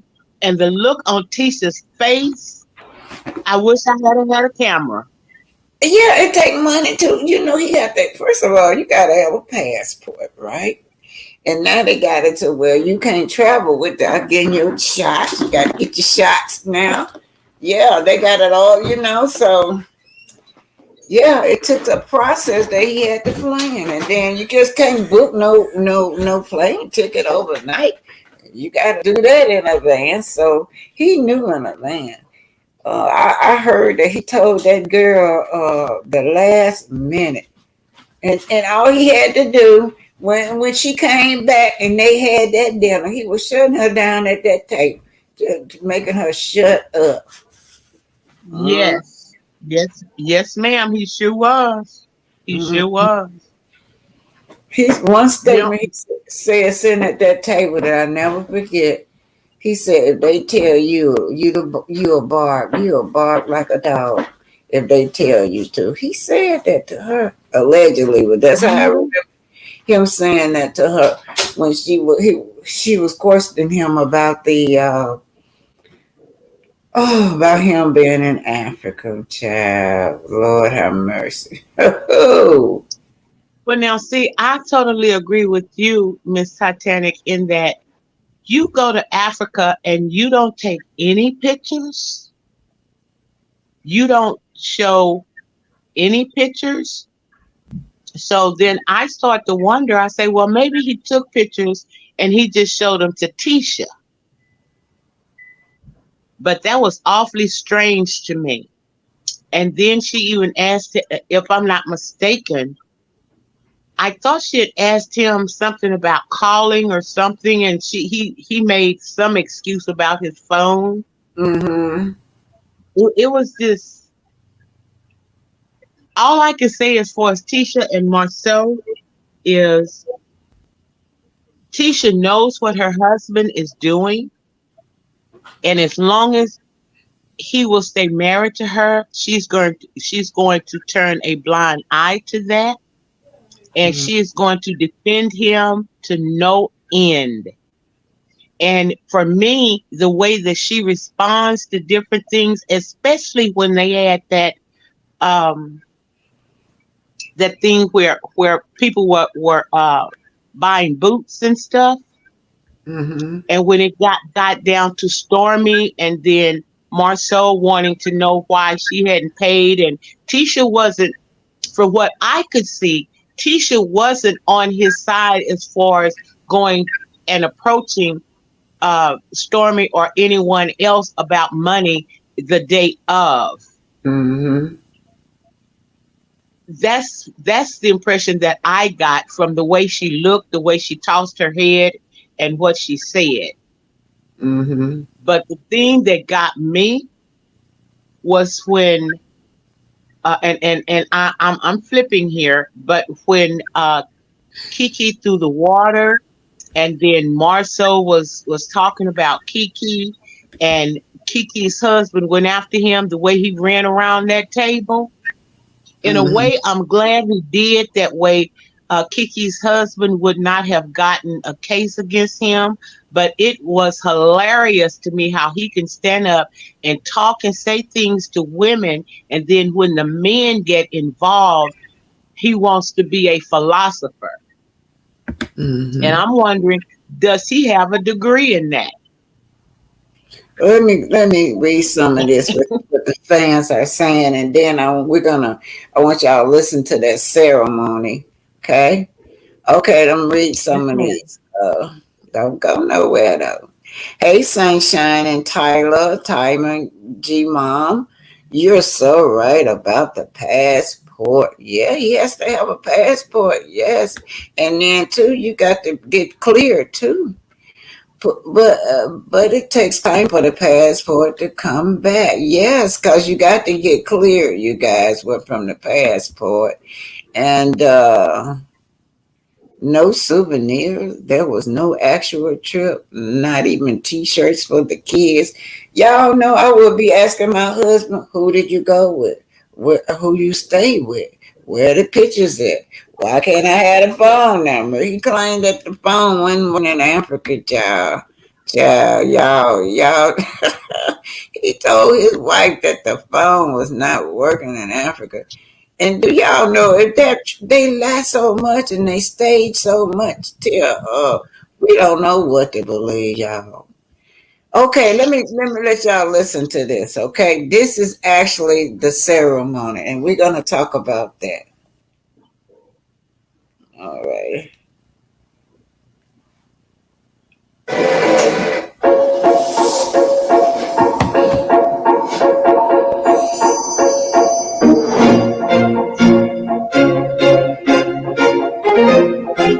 It's just showing Melody walking up right now to the ceremony. So they're fixing up the place. They decorating the place very well, y'all. Let me pull it up. It's so elegant and beautiful. Whoa, y'all saw that big old rod just going across there? I know that I know he probably about to faint looking at this. Oh, Martell about to faint. I'm just speeding it up, y'all. So she got a whole orchestra there, y'all. I didn't even see that. I don't like orchestra music, but she got one there. It's great to all the Melody Kemp folks. These are Melody Kemp folks that I've never seen before. All her cousins and aunties and uncles, y'all. This is so spiritual. Pretty. Thank you. You look so pretty too. Oh, that gold is bomb. You look lovely. Thank you. Today's the day we made it here. Yeah, I know. Today is my big day. Yeah. Today starts a new chapter of my life. I'm officially going back to my maiden name. She officially going back to her maiden name. And he's using it to send out medical bills. Good hands. Hospital bill for crime. Yeah. And today, I'm commemorating that with a name change ceremony. I've got some of my family and some of my closest friends here. I have prayed for this day, and it's finally here. This is going to be amazing. All of the family's here. Okay. So we're good. Okay. Have you been out back yet? I looked, and it's lovely. Is the orchestra out there? Yes, they're playing. All right, good. I'm ready to walk on out. I'll see you outside. Okay. Perfect. All right.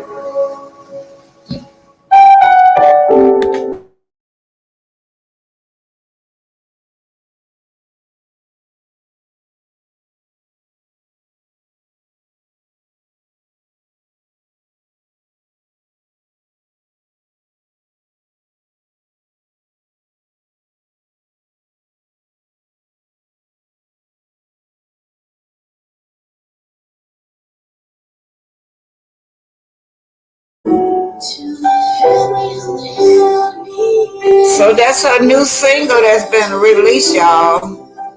Take Me Back to My Name Change.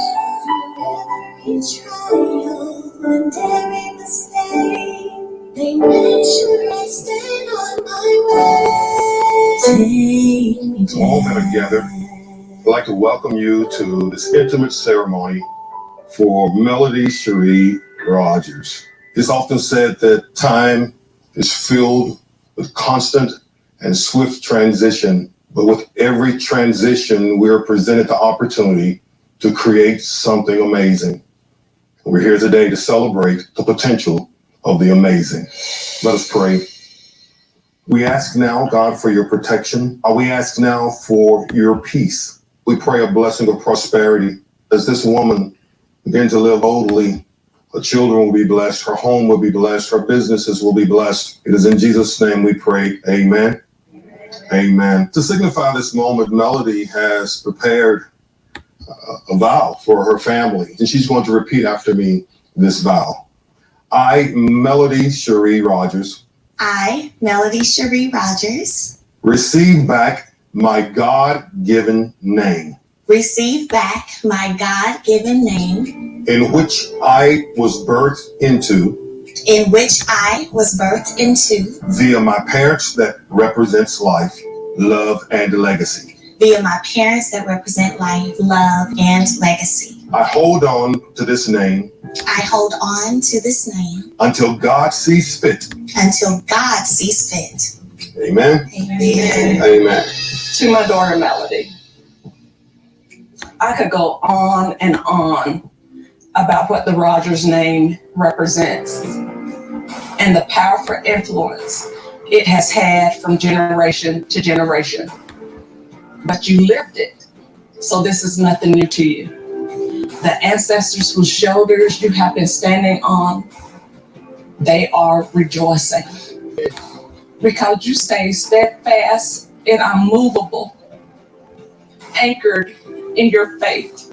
You have led by example and have shown many that an obstacle is not a defeat, but the opportunity to let your life shine. As a Rogers, I am proud of you. As a woman, I am proud of you. I am proud of you, Melody Cherie Rogers.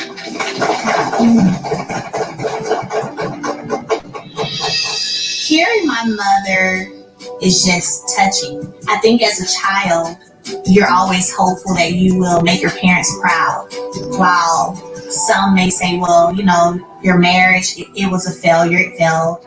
She's seen and heard some of the tears that others haven't been privy to.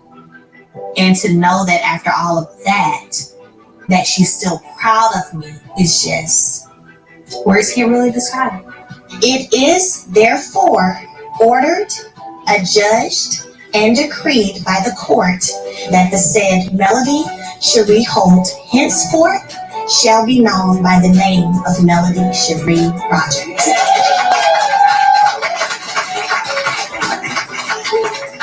Thank you all so much. The festivities are just beginning. We're going to celebrate the rest of the evening. Oh, here it come, y'all. Here it come. I was given a name before I met him, was I not? That's not some of the most controlling, narcissistic stuff. That's why I'm celebrating today. I'm not worried about the past. I'm worried about my future. You can be a bit dramatic sometimes. You can go 0 to 100. You be damn dramatic too if you an overload of always. Y'all seem to fletcher something else at home. Always having to do every damn thing. You speeding on up to that part. Okay, here we go. She got Melody by the arm. Here it comes. Like you need to talk about right now. Let me go back. I want y'all to hear this. Melody peeping. She said, what do this woman want? What she feel like she need to talk about right now? Listen at this part, y'all. Now she's greeting her uncles and aunties and cousins and everybody. She's having a great time. Are you getting a drink? Here come the devil. I need to sleep up here. Now listen, one thing I don't do, I don't do no bull up here today. Let's go this way. Y'all heard that. What's so important that you feel like you need to talk about right now? I'm so glad you came. Y'all hear that? That demonic spirit. Demonic spirit. Oh my God. That woman shouldn't did that. That's wrong. Now you can. Ask your doctor what Mako robotic assistant. Why she do that, child? Like, I respond that though. You did. You know what? I miss my boo. You know I love you. I know. I love y'all too. And it meant everything. yeah, right. Y'all heard that. You know I love I you. feel at peace. I feel free. I feel light. I feel great. So you feel like She come to snatch that out of you, Mel. You know, because I started this process so long ago. Right. And then it got held up and held up and held up. And finally it's done. I feel like it's kind of like the last piece. Yeah. The last piece, getting rid of that name. Well, I'm proud of you. Yeah. You know that. You know, I believe in following your intuition. That's right. And when something drops in your spirit, that's what you run with. That's right. That's how you feel. That's how you felt. And you done done it. Yeah. And it's I'm so done. proud of you. Yes. So you know I've seen your ex-husband. I'm not really sure why Miss Nell wants to talk about Here it. it come. Here it come. Y'all, let's slow down. Let's slow down. Okay. Nobody's really checking for Martell. Today is not about him. Today is about me. Miss Nell, I'm going to need you to get with the program. He stopped by and brought us 2 bottles of wine. Okay. His wine. Chris wasn't there. Chris went by the office and he was just like, hey, Nell, so did you hear about Mel wanting to have her name changed? I said, yeah, I heard about it. So what you think about that? I said, well, that's her decision then. I stand by her decision. You wrong, Nell. It's wrong. You feel something like You're wrong. I've been invited and I'm going to be attending. Oh, you going to go? You going to go? I said, yes, I am. Oh, I don't think you should. I think that's a smack in the face to me. I said, well, why does everything become about him? He's in his feelings about me changing my name back to who I was when he met me. He's in his feelings about you changing your name. I hated him so much. I think you should have talked to her about that. That's her name I gave her. That's sacred. No. You said that's his name he gave me? Yes, that's right. So let me be clear. I was given a name before I met him, was I not? Yes, you were. That's not some of the most controlling, narcissistic stuff. And that's why I'm celebrating today. Yeah. Not much anything Martell does is surprising. So hearing Miss Nell say that he was upset that she's coming to my name change ceremony and he gave me that name as if he made me, that's what Martell does. Typical narcissistic behavior. Boy, you did not make me and neither did your name because I was already Melody before I ever met you. 2 snaps. Lisa, I don't never hold you accountable to it. That's not a mother. I'm a friend. And I said, I don't see nothing she did wrong, but not speak to you. Oh, he got so mad at me. You don't know half of it. You need to be asking her some questions, but she don't tell you that she need to be telling you. Okay, Martell. He wants to say your infidelity. Your infidelity before y'all was married. She calls her He's lying. I'm so tired of him lying. Well, you know what? He's not here. Yeah. His spirit is not here. The spirit of division, the spirit of pitting women against each other. I'm not worried about the past. I'm worried about my future. And you're here helping me celebrate this. All right, you guys. Y'all heard what she told that woman? Yes, we did. The spirit of division. That's all that is. Let me turn that down, y'all. Yeah. Dr. Shanita Foster to come up and. Hi, Black Titanic. Hi, everybody on the panel. Hi, in the chat. You know what? She should never brought that to Melanie's naming ceremony. That was out of place. And that was that. Remember, and somebody said that.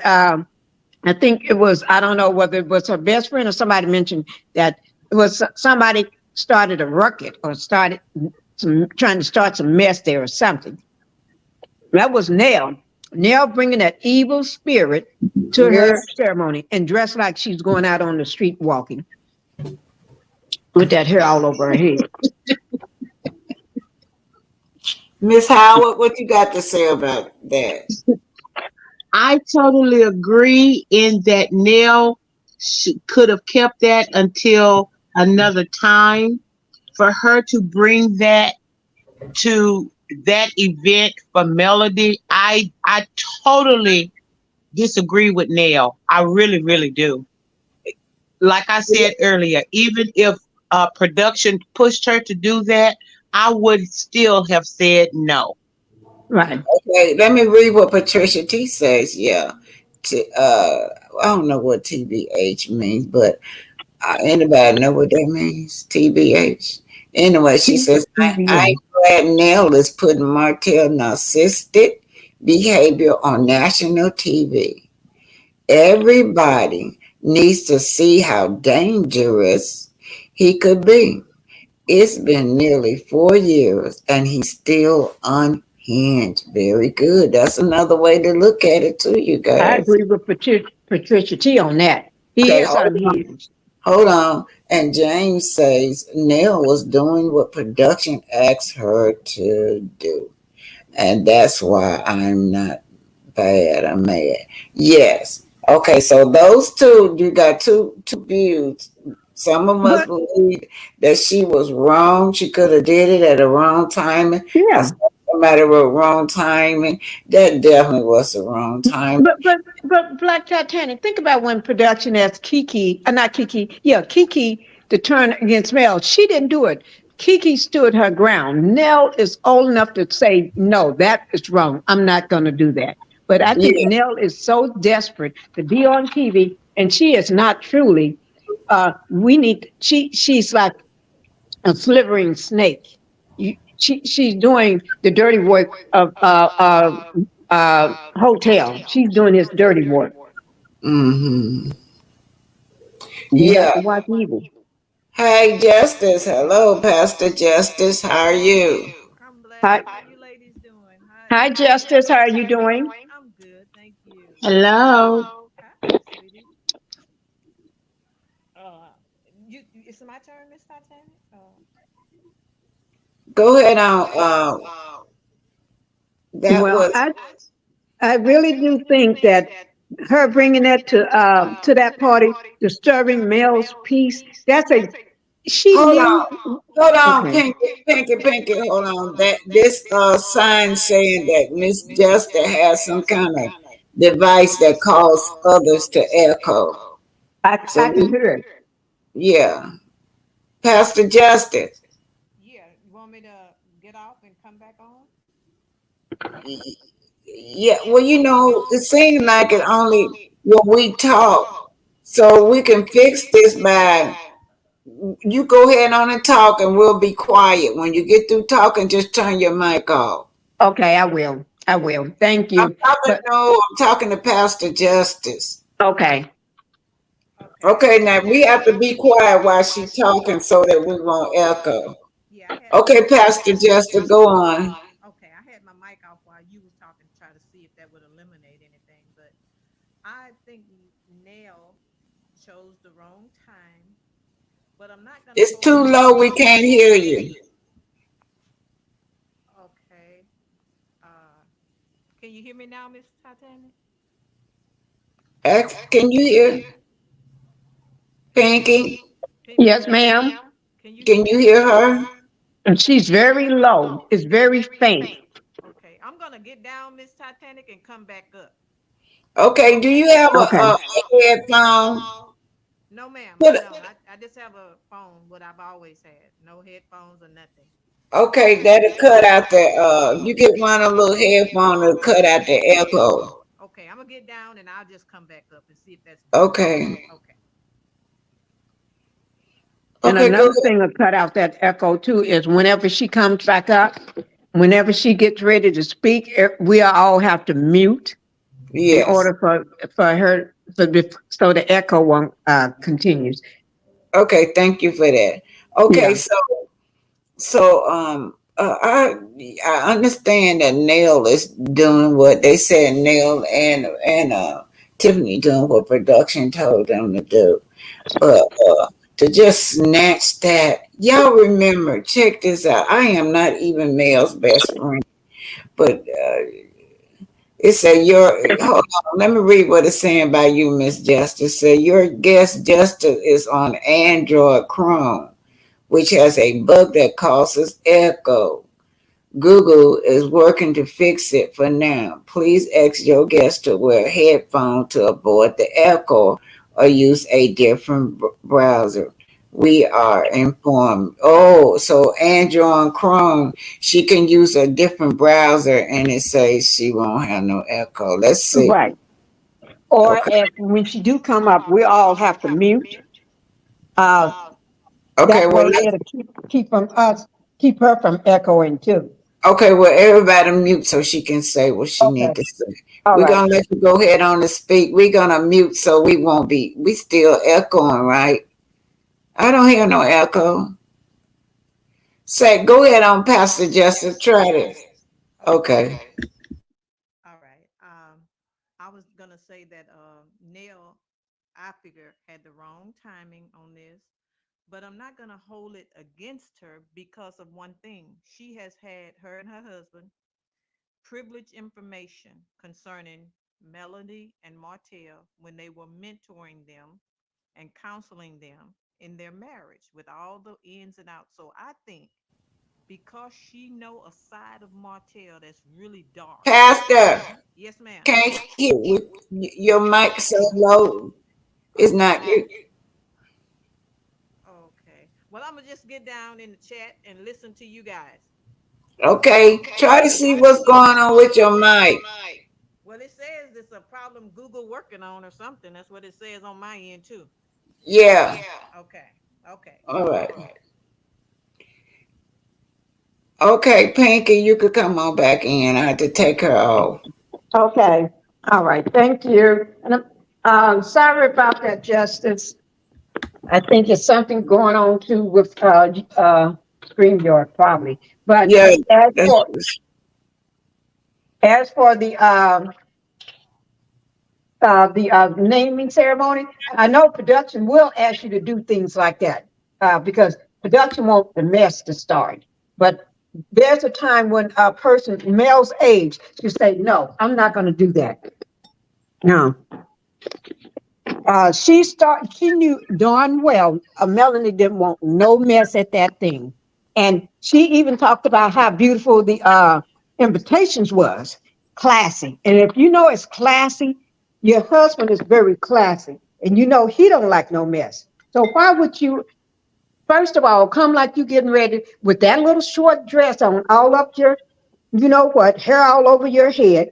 Come dressed like you going out to somebody's dance club and then starting mess. She knew what she was doing. She knew it because she told Mel, "Let me speak to you aside. Let me talk to you." She was coming to do the devil's work, and that's exactly the way I said. Martell is nothing but demons fun, allegedly, in my opinion, and she was just coming to do his work. She knew that was going to upset Melanie. She knew what she was doing because if she's her friend, she knows. She knows. And Melanie shouldn't have to explain to her how Martell is and what he had done to her. She knows quite well. She did all that on purpose, in my opinion. Okay, Miss Howard, you quiet up there. What you got anything on your mind? You don't have to. Miss Titanic, I agree and I disagree. That's why I was being quiet. I Okay. don't think that Nell, I'm sorry, I don't think that Nell intentionally brought, uh, I'll say, chaos to the event. I do believe, in all sincerity, that production was behind that. I still say that Nell could have said no. I mean, Nell could have said no, but I applaud Melody in the way she shut it down because she shut all of that down. You know, when Nell was talking to her and she was saying, well, you know, I had a name before I was a host and Oh all yes. of these things. And, you know, and I looked at it like, okay, she took the name Holt because she got married. but she was still a Rogers, just like her mother said, standing on her ancestors' shoulders through it all. So I do applaud Melody for that.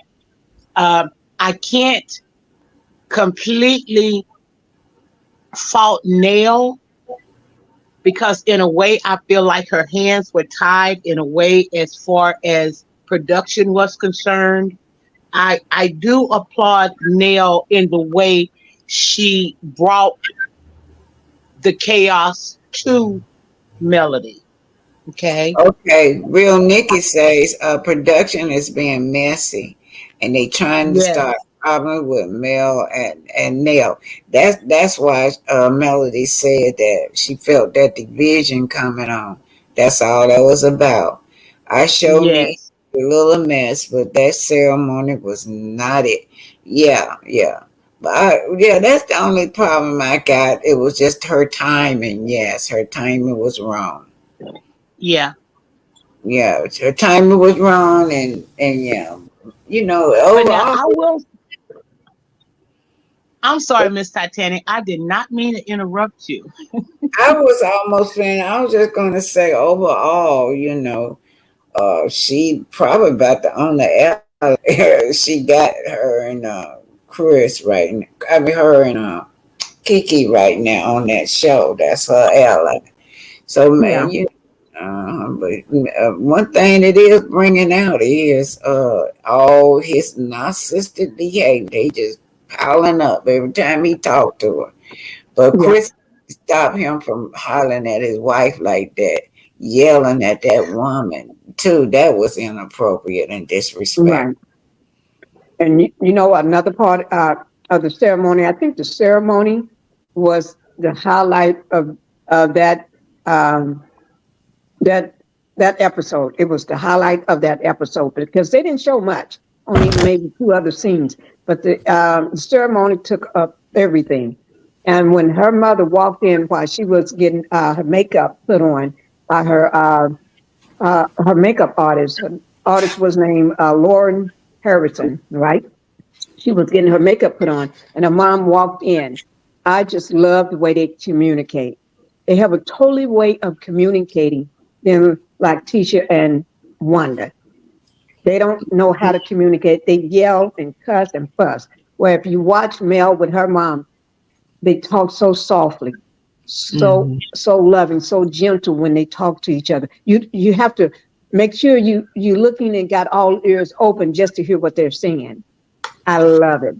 And then when Mel was saying her part, reading off her letter, and then she called her best friend. She's made sure my best friend. And I think Nell needs to get a little clue to that. You want to be, because Nell is doing the same thing to me that that Stormy did in Destiny did. And sooner or later, Mel sees that. And sooner or later, you're going to be wondering why you only receive calls through a burner phone. Well, when you start receiving those calls through that burner phone, you get messed up. Well, I'm still going to give her the benefit of the doubt, right? I'm still giving her the benefit of the doubt. I'm trying. I'm trying. I give her the benefit of the doubt as well, but I will be honest with you ladies and the chat. I am looking at Nell a little side-eyed only because I think she can be a bone collector. I think she is one, in my opinion. I've been looking at her side-eye ever since the baby shower. I had to look at her side-eye then, and I never stopped. My third eye is on her. But I give her the benefit of the doubt because of Melanie. But I still got my eye on her. Well, I like what Miss Willis says. She said Nell and Chris are seeing right through Martell, and they're getting tired of him. Kristen got tired of him. He still won't get out that house. Y'all see that? Yeah, he ain't getting that. That dinner date with his wife, and he said he's still in that man's house. Right. That's totally disrespectful. He's showing how much disrespect he have for Chris. Totally. I was Chris. I wouldn't wait. I will be pulling up with the sheriff and everybody else to get him on out with a moving truck all at the same time for him. I He wouldn't have to totally get out because agree I with get him out. you. I Mhm. totally agree with you. Thank you. Well, ladies, I will say this. When they were, I think it was at the baby shower, and Neil and Tisha was having their confrontation, and Neil told Tisha right in front of everybody. That wasn't the energy she portrayed, when they had their dinner. I was so glad that Neil called Tisha out at that moment. Oh, yeah. I was so glad that she did that, and Tisha couldn't say nothing. Nothing. But And remember my now, thing, ladies, Tiffany had a baby shower too. What you say? I'm sorry? I said Tiffany had a baby shower too. That's when Neil really made everybody's eyes look at her sideways. Yes, ma'am. I'm sorry. That's the one I was speaking of. Oh, okay. Yes, ma'am. I thoroughly enjoyed Neil calling Tisha out at that moment. The thing that bothers me is if this was that expo that they had was supposed to be a charity event. I've worked at a charity organization before, and it was always a public record where the money went. So why is it they don't want to say where the money went? But They're that's what doing got something on me. their hand. That's what got me where Tisha just got on TV trying to shade Kiki, talking about something. Yeah, I know Kiki back on drugs because she asking people for money. And here they are on a national platform asking the whole world to get them money. They said it was from a good cause, but you still begging for money. But then they want to throw shade at Kiki. That make sense. It's not making no sense because they're using that money for themselves. They're Pastor not using it for the public. Pastor Justice said he got the money from the mama house selling while hotel then move out. Yeah. They just, he want everybody to do everything for you. Because I remember him telling Mr. Fletcher out there at that, when they were breaking grounds for that house. Mr. Fletcher said something, and then he said, yeah, I want you everything. And he meant that too. Mr. Fletcher thought Martell was playing, but he meant that. Martell be out there helping them build that house. Yeah, Martell don't be playing. He want people to think he's playing, but he be dead serious. Yeah. And when you pass by there now, Mr. Fletcher has to hire other people to work on that house. And Martell's supposed to have that experience. You would think that he would be out there, but no, he's not out there, y'all. He's too busy slinging stuff around, up and down the streets to be working. He's too lazy to me. Yeah, Miss T said, Mary, I'm sure the Fletchers are afraid for Mel. Yes. On dropped a clip. Oh my God, what happened to it? It passed me out. Do y'all see that one I was trying to read? Was that from Patricia T? Let me see. Wait a minute. Here it said, well, maybe back up, I have to read them. It went by me so fast. I see the one for Joyce, from Joyce. Well, just read it. It said, I wonder if Martell has something on Chris. I'd be wondering the same thing because Chris has already lost a listening, which is money out of his protection. Now Martell is refusing to leave, which means another realtor makes Chris lose money. Yeah. I wonder because Martell got stuff on all the other men. He probably do have something on Chris. Probably when Chris allegedly, when he stepped out once. I bet you know who that woman was and everything about it. But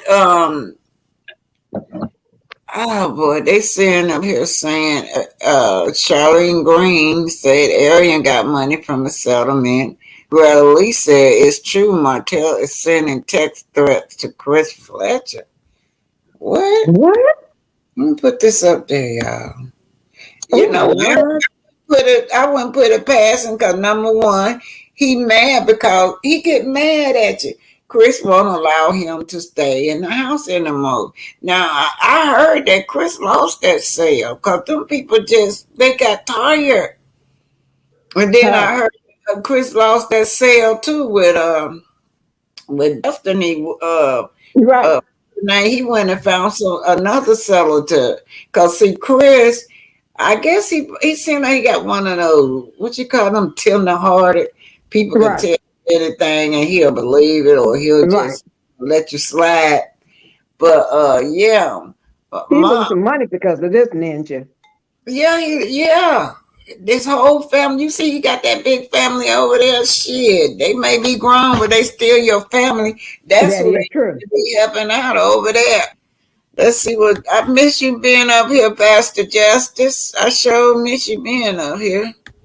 It said that's what I wanted to say. Nell no after counseling Mel. Oh God, what the hell? I'm sorry. I'm trying. Do you see that by Pastor Justice? Oh, That here it says, goes. let me see. I'm reading from my phone. That's what I wanted to say. Nell knew after counseling. Nell knew after counseling. Mel was and hotel. Mel in the hotel that he is he's dangerous, danger. I can which I think why she wanted to take time telling Mel if he I think has. why she wait It's a hard minute. for me to see it without my Which glasses. I think why she wasted no time telling Mel if his outburst of name change and began warning Mel. Yeah. You know something to trigger them and now. Not because don't think cause he ain't there now. He ain't enraged. He probably got bed bug over there suffering that rage now. They're gonna suffer. Mm-hmm. Yeah. I really think the biggest thing for Martell with him and Melody breaking up is that he was out there perpetrating all that time. And when they broke up, it couldn't be nothing else be shown but Mel being the spearhead of everything. Yeah. And because of that, Martell has been shamed to no end, and there's nothing that he can do about it. And for me, for him to continue to lash out at everything that Melody does only tells me and probably a lot of other people that Melody was the spearhead of everything. He didn't have a builder's license when they were together. He rode in on her coattail in doing everything.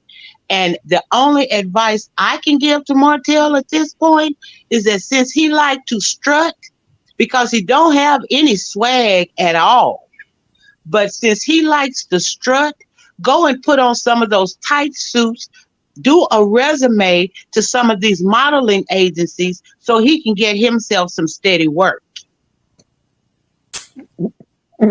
He think he too good for that. Joyce Miles said that's what Nell told Mel. Martell keeps texting her. Thank you, Joyce. She sure did say that. Now, he almost stalking this lady. I mean, over the fact that she did not, that she's going to that party and he don't want her to go.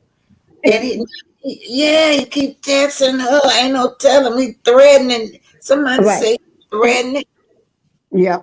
And remember this Black Titanic, whenever something that's already happened, and we've been reporting on it, and then all of a sudden it shows that portion on TV, and we finally see what's behind that scene and everything and how it happened. He lashes out either that that day or that night or the next day, he does something. We see he lashes out and never makes any sense to us because he just does the craziest things allegedly. Remember, every time something, one of the scenes that we have been reporting on for a long time, and we see it, he does something, but he lashes out in some kind of way, like the shopping, like the shopping. Remember the shopping? Then it was something else. The next day, the cooking, taking Dick. He does something to bring it. That's how we know he's pissed. He's still pissed, and he's mad as heck. So I've been waiting. I've been waiting on something to drop from him, either today or coming up soon. Pastor Justice said all this bragging, his lies, his living statue is an open book of failure, and he blames the mayor. Yes, he do. Y'all know, I think what he really mad about is the money. He cannot get that money anymore. He's mad at Mel. It pissed him off that Mel cannot get him no money. He been trying to go through court to get this woman. He still want her to support him and his red bug and that child. Mm-hmm. Yeah. That little bad kid. Cheryl, are you coming up? Cheryl Howard, you want me to throw you the link?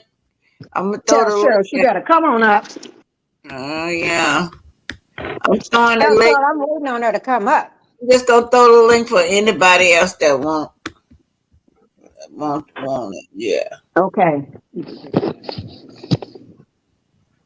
So yeah. So and then how do that sound? He telling another grown woman.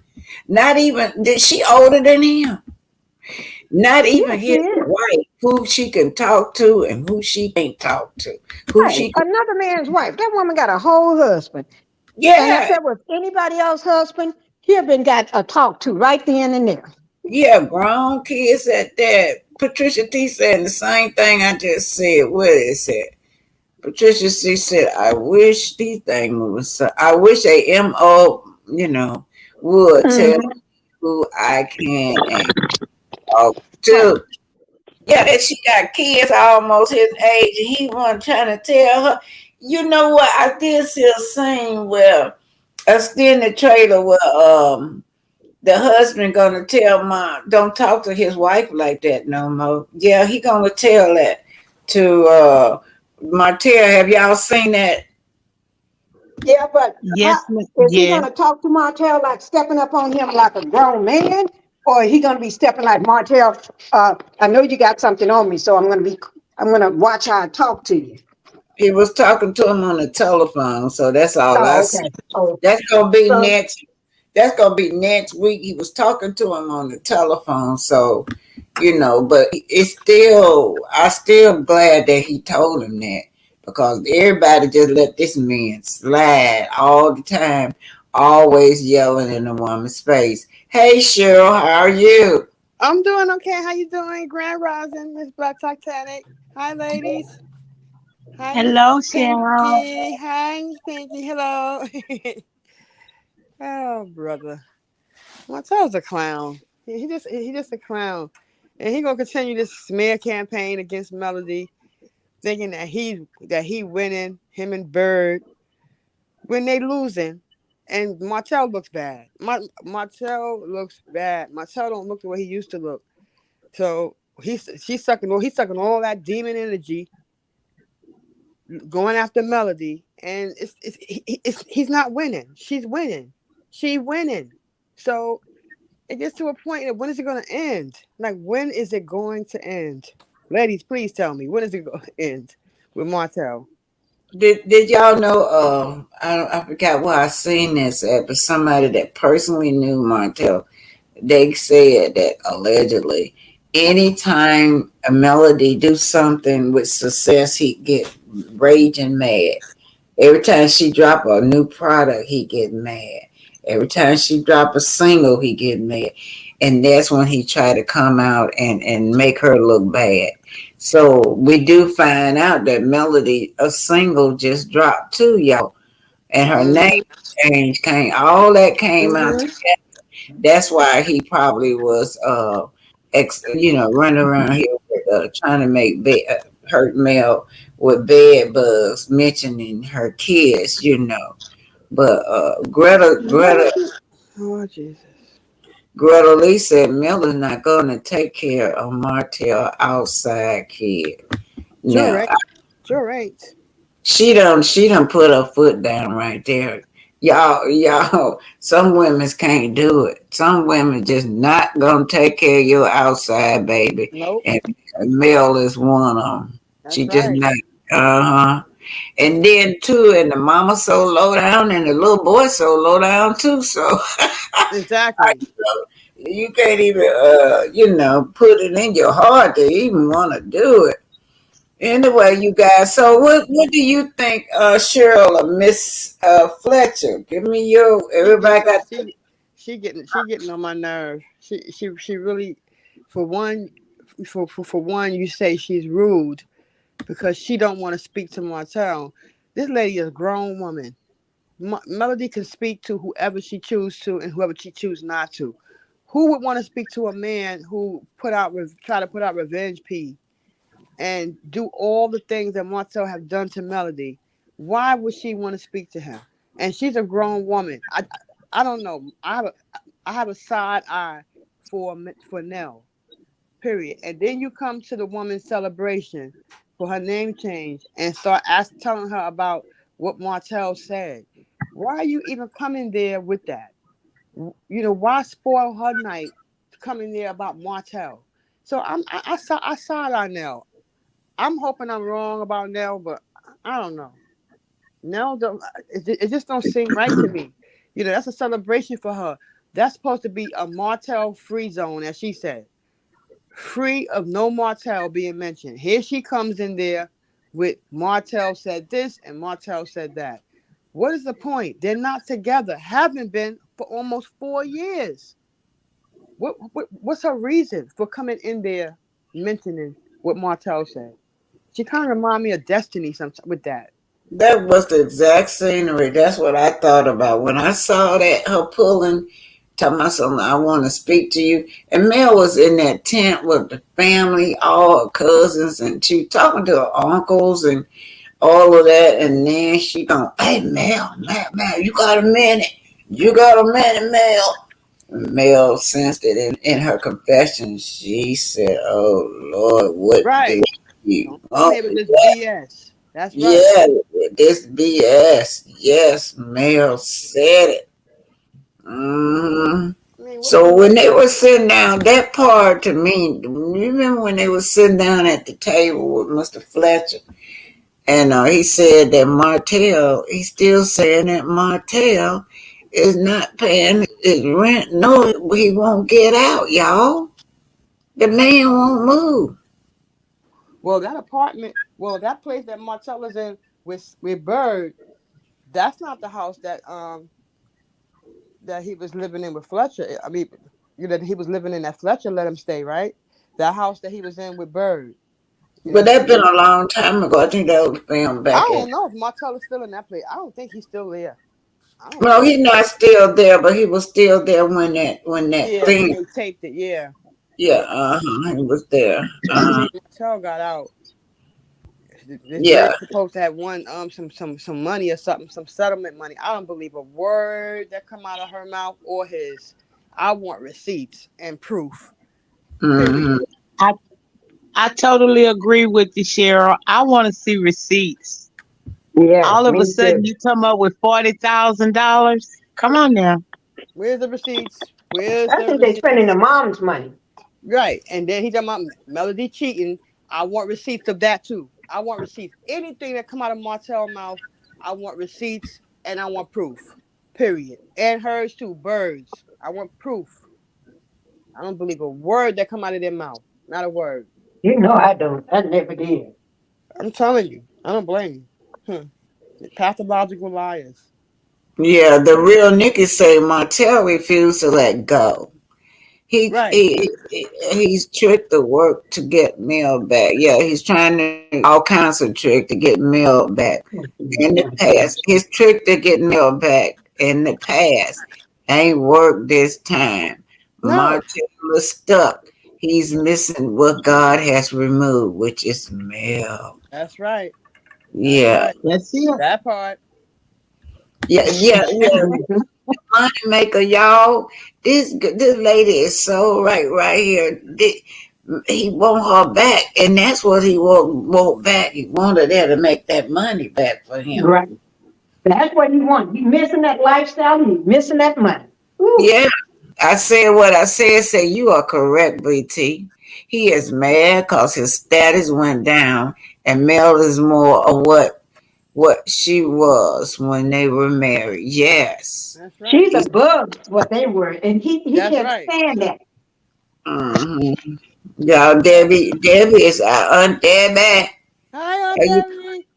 you, Hi, want, Aunt Debbie. you want me to throw you the link? Come on, Aunt Debbie. Let him have it. Yeah. Yes. I'm throwing you the link, Debbie. Yeah, and so what we want to talk about then. So let's get on Tiffany. I'm gonna put Tiffany. I'm through with Tiffany Black Titanic. I'm through with her. She a mess. She's just so messy. I am through with Tiffany.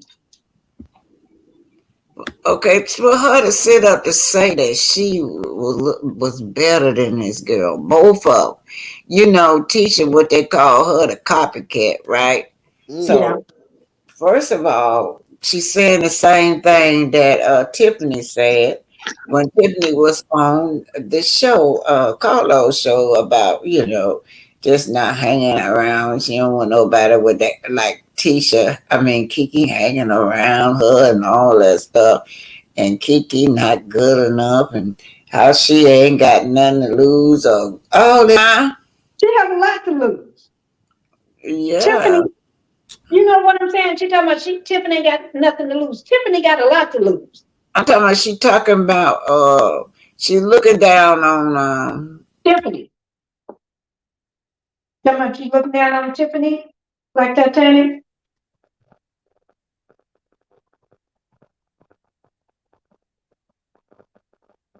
Hello? I'm still here. Oh, Black Titanic is here? Yeah, I'm still here. Black Titanic? Can you hear me, Cheryl? Yes. Okay. Black Titanic? I don't hear her. She must have dropped by mistake. I don't hear her either. Yeah, probably dropped by mistake. She probably dropped. It's probably StreamYard acting up. Yeah. We just let her come back up. Yeah, StreamYard But acting. Tiffany, I'm through with Tiffany. I tried to give her some grace because of Big Lou, because I like Big Lou, but that grace and ran out. That means Tiffany she's on my radar now. She's a Karen. Period. Yeah, she is a Karen. Yes, she is. She is. I cannot stand Tiffany. I'm telling you. Tiffany don't know she's going to be on air. She had made herself. Everybody's going to be coming after her now. She don't realize that. A lot of people don't like what she said. No. And she's Black Titanic. You back? Hi, Debbie. Hi, ladies. What you got to say, Debbie? What you got to say, Debbie? Let's go, Debbie. Oh, Tiffany can get off the show. She don't even have a man with her. The man done run off. So go on. The man done run off. He had Debbie house. We don't know where that man at. That man ain't gonna come back to that baby turn 21. He had on Debbie. No, he had your house on Debbie. If he had Debbie house, he's gonna eat good. Debbie know how to cook. He's gonna eat good. And Big Lou look like a man that knows how to eat. He loves that good food. That's Big Papa. Yep. That's Big Papa. Yes, indeed. If I was Neil and Martell is sending her threatening texts, I'll put him on blast. I'll put him on social media right now. Ooh, And I will put him out there so the F could see it. Them alphabet people. I will when relate. did these Release. cats started? Did they start today or last night after the show? I don't know. I just heard that they did. I don't. Whenever they started, I'll You, release you know all what? I text. always said every time they show something that we've been reporting on it, and that's when you start acting out. I knew something was going to pop off. Well, if he's texting her and he threatening her right now, I'll put it on social media. I'll put him on blast. See, with him, I'll take the cover off of him. I want to be nice. I'll take the cover off him. I just show who he is. Yeah. I'll make him come out of that corner. No hide. Come on out. Come on out. Look, Let's we're gonna make him come do out this. of that corner, out of that closet. You know, That's I wouldn't. You know, I wouldn't let Martell hold me hostage. I wouldn't let him know I was afraid of him. He's nothing to fear. That's right. I go toe to toe with That's him. right. I'm just gonna be honest. I go toe to toe with him. I'm not gonna let you hold nothing over my head. I'm gonna deal with you because I'm not gonna worry about you over my shoulder. No. So I'm gonna deal with you. Not a person. And I don't care how he feel about it. I don't care about friendship because he's not a friend. Her husband done lost 2 sales from houses, 2 commissions from houses. He could have made money off to feed his family. And Martell If don't he care didn't have nothing about something on him, friends. or if that man wasn't scared of that creature, he'd have been got that man out of that house. He either got something on him or he's scared of him. Well, he would have never got in the house if I was selling the house. He never would have got in. Because I would know how, they know how Martell is. They have not just found out who he is, they knew all the time. But they've been coddling and giving in so much now, Martell just takes them for granted. Right. I wouldn't have never allowed him to do that with me in a friendship. See, there's boundaries in friendships. Martell don't follow he doesn't respect all of them. nobody. He done crossed all of them. And he never would have got a chance to do that with me. Same way he doing with the house with Fred. Just like Miss Titanic said, he not out there building nothing. He not putting a brick up. He not helping them people. He's using that man too. He's using them. And this is what he does. Because he want to take credit for it, but he don't want to do none of the work. You don't work with people like that. I would never allow that. I don't care. I would tell him, I don't care about your friendship that much that I'm going to let you use me. You think I care about your friendship that much? I'm going to let you hurt me? Just so you can have what you want? Oh, no, it don't work like that. You know, and that's why he don't have no real friends. That's right. That's right.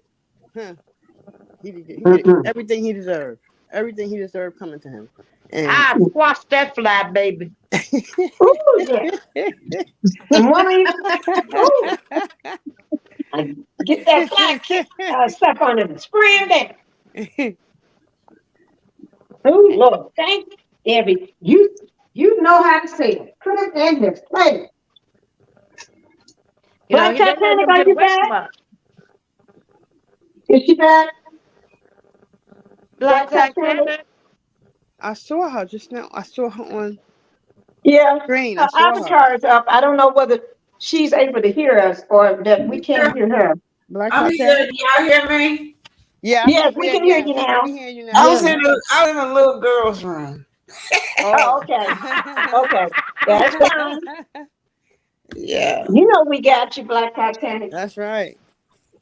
How you doing, Black Titanic? Good, and you too, Miss Debbie. So glad to see you. I'm glad to see you as well. Thank you for having me. Yeah. So what we done get your opinion on what you think about Mel. We had, when Nell did Mel, we had everybody else's opinion. What's yours on it? I think Nell did that for several reasons. One, because our production told her. Two, because that might have been the time she was getting a text or the threats from Martell just to let Mel know what's going on. And three, I'm just forewarning you. But I would have done it in a different way. I would have waited till after the ceremony, after the dinner, and then what I would have told her. And I would have just told. The only reason I'm telling you is because he's texting me, threatening me, and I want you to be aware in case he try to come here and start some trouble. But I got your back, girl. Cause if he come, I'm gonna put on security, and we're gonna deal with this sucker right here, right now. That's right. Now that's where I would have handled it. He not finna come up here and bust up the pod. No. And then I would have put him on Front Street. Like I said, I put him dead on social media so the F people could be aware of what he's doing. So you will have a paper trail. Right. How one day somebody gonna punch him dead in his nose. Ooh, and I can't wait. Melody has security. She has security there. I'm sure he's. I'm sure he rolled by there. Everybody at the party. I'm gonna tell you something. Everybody at the party is security. That's right. That's right, Joe. She had a whole lot of family at that party. That's right. Everybody is security. You're right. You're right. The guys I go to, the crazy family members I got, everybody at my party, my barbecue would be like that. That's right. Everybody be watching out for him.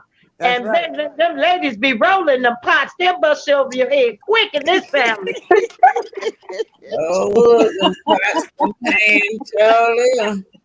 And then once the men hear them women, the pots going because they know what they sound like because they done had a pot or two on their head. They running in there to take care of that business.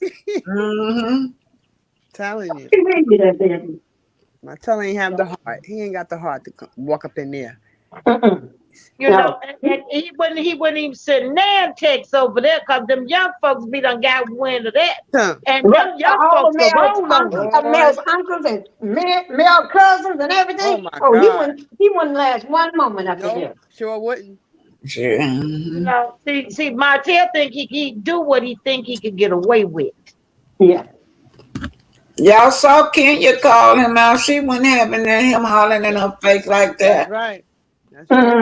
That's what you have to do.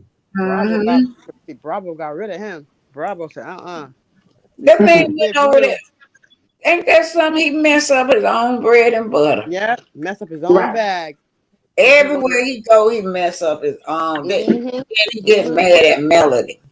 Right. But I can't see what he mad about. Really, I can't see what he mad about. Me neither. You got everything you wanted. You got the bed bug. You got your child. You got your freedom. You can do whatever you want to do. So what you mad about? Because this is what you wanted.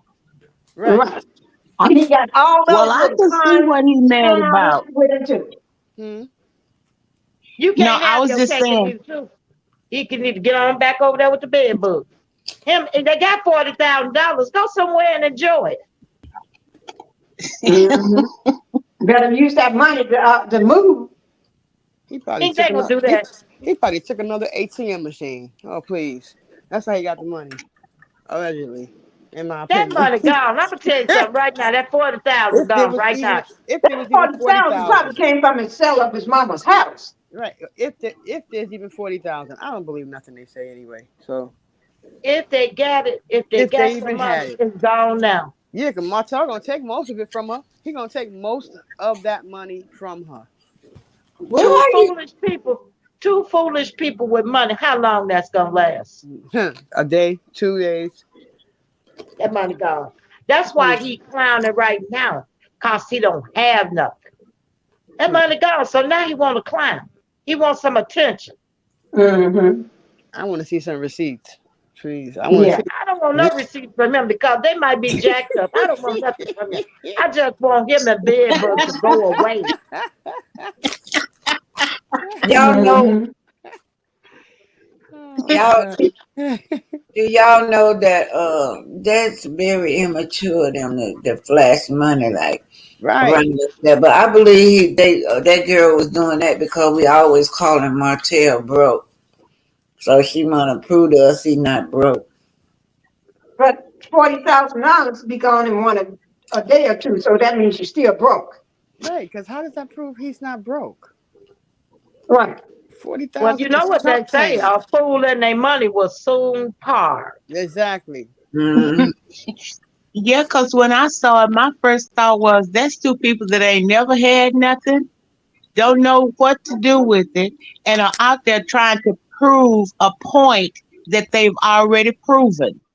Right. They need to just go sit down somewhere. Exactly. Thank you. My sentiments are back. Go sit down somewhere. I need several seats. Jesus. Now, I thought the ceremony was absolute. Oh, that was touching. That Beautiful. was Yes, just it was. beautiful. Beautiful. Yes, Beautiful. That's No, what that made was it. The yes. highlight It of the brought show. tears to my eyes. Beautiful. That's what And I made think it. a lot of Yes. people got very emotional on it too. A lot of people was emotional with it and everything. That's what made it very inappropriate. What Mel did. Mel did Right. it. That was Yes. so. Yes. Ooh, Yes. just snatch that spirit. Just go there and snatch that spirit from that girl. That positive energy she had. Right. Right. Coming in But talking I about think a Mel being. her hair handled her just right. Turn Mm-hmm. Yes. that thing Yes, she around. did. You Right. know, You sure Yes, did. Mel she did what she did. had to do. You sure did. Right. And And now Neil know that she don't have to do that. But right. But see, I'm Nell not needs I to be side checked. eye Neil. I'm side eye Neil. I don't really care for her Hmm. because Right. Nell needs to be checked. when Nail when Tisha did Nail the way she did her, and then I saw Fletcher and them out at the whatever they call it, Black, The and she birthday was party. dropping it low down there with Tisha. Yeah, Marcel birthday party. I didn't think that. I Mm-hmm. just don't like that, That and was that showed me a different side of her. mm-hmm. So I Mm-hmm. don't really care for Neil. I Me don't care neither. for the Fletchers as well. And I think Chris is weak. Hmm. He has no backbone to need to be a man. Something is wrong with him. And I'm wondering the same thing too. I just didn't want to say it, but he needs to man up. He needs he needs to man up because I think either Montel got something on him, holding it over his head about his affair back in the day that his wife don't know about, or he's just scared of Montel. One. I just think he's weak. I don't like weak men. Mm-mm. Hmm. No And matter when how I smell good the they look. weakness in them, it just turns. I just don't like them. Telling you. Right. I agree with you that Debbie. No matter how good he looks, he's a cute man. That's But right. cuteness ain't gonna get you nowhere That's unless right. you fooling with somebody like Mel. And Martell, you got to be Yeah, tough. You got to be tough dealing with yeah. Martell. He ain't tough. Period. You know, He ain't you tough. can He's see the just a way he pretty man. called and talked to him about how he talked to his wife, Yep. I all would been. meek and weak and Yeah. all that. Yeah. I would have I been would have down his went throat. confronted him wherever he was at Right. about He mine. needed to be talking to right in his face, not Right. from a phone call. But you That ever lets talk to you my know the wife man that is way? weak. He didn't want to go Exactly. to his face. He's afraid of that, Debbie. So I'm you just saying. know what a parents in their house nail does. Hmm. You know, I'm That's just look. I'm like obvious. this here. You gonna talk to me like that? And you gonna call on the phone acting like you meek and mad, like you scared? I would have been confronting him about mine. Man, don't you ever Mhm. come to my house yelling at my wife? And I would have threw a punch. We'd have been fighting. That's Ain't right. no, that's no conversation. Huh. Mm-mm. No conversation needs to be heard. No You conversation. say one thing out of pocket. Hmm. That jaw, that face was already swollen. That face to be swollen up for real. You don't come to my house and yell at my queen. That's That's what that right. man's supposed to been That's telling right. him. Right. But the And one I think that all these men are letting Martell, that creature, get away with too much. He needs to be checked one day soon. but the one that he'll say Chris is a weak, pretty boy. Yeah, Patricia, he is that. I don't Patricia, care He's a nothing weak, about no weak, pretty. pretty I done boy. seen cute monkeys in the zoo, and I didn't bring none of them home. well, Patricia C said that song was fitting for that ceremony. What It makes was. it makes it more beautiful was that it was a song she wrote. Hmm.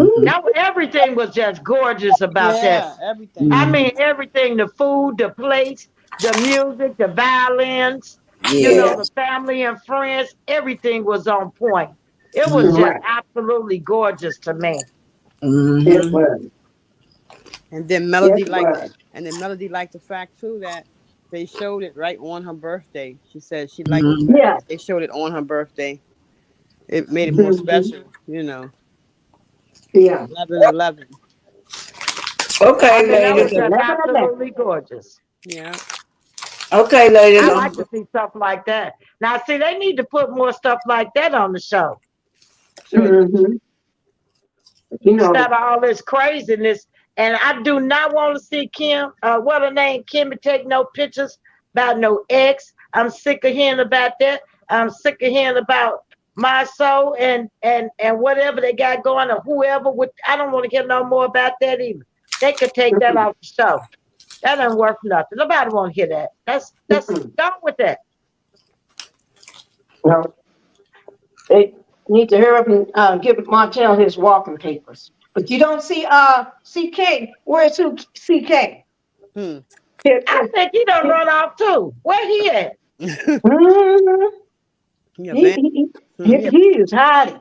He abandoned Martell. He ain't dealing with Martell Right. no more. Huh. And the people that find him or something because he don't say nothing about the show no more. Nope. Do he need to go on Crime Stopper so we can find him? Nah, let him stay where he at. That's a good, quick way to find him on probably, You Crime know, Stopper. he was doing all them interviews with the other folks. Why he not saying nothing about this show? they probably You told him know, to shut up. Shut up. You done said enough. Shut up. The big he guy done did enough. and They did enough. probably gonna fire him. Let me Yeah, he read probably this, knows the truth y'all. writing on the wall.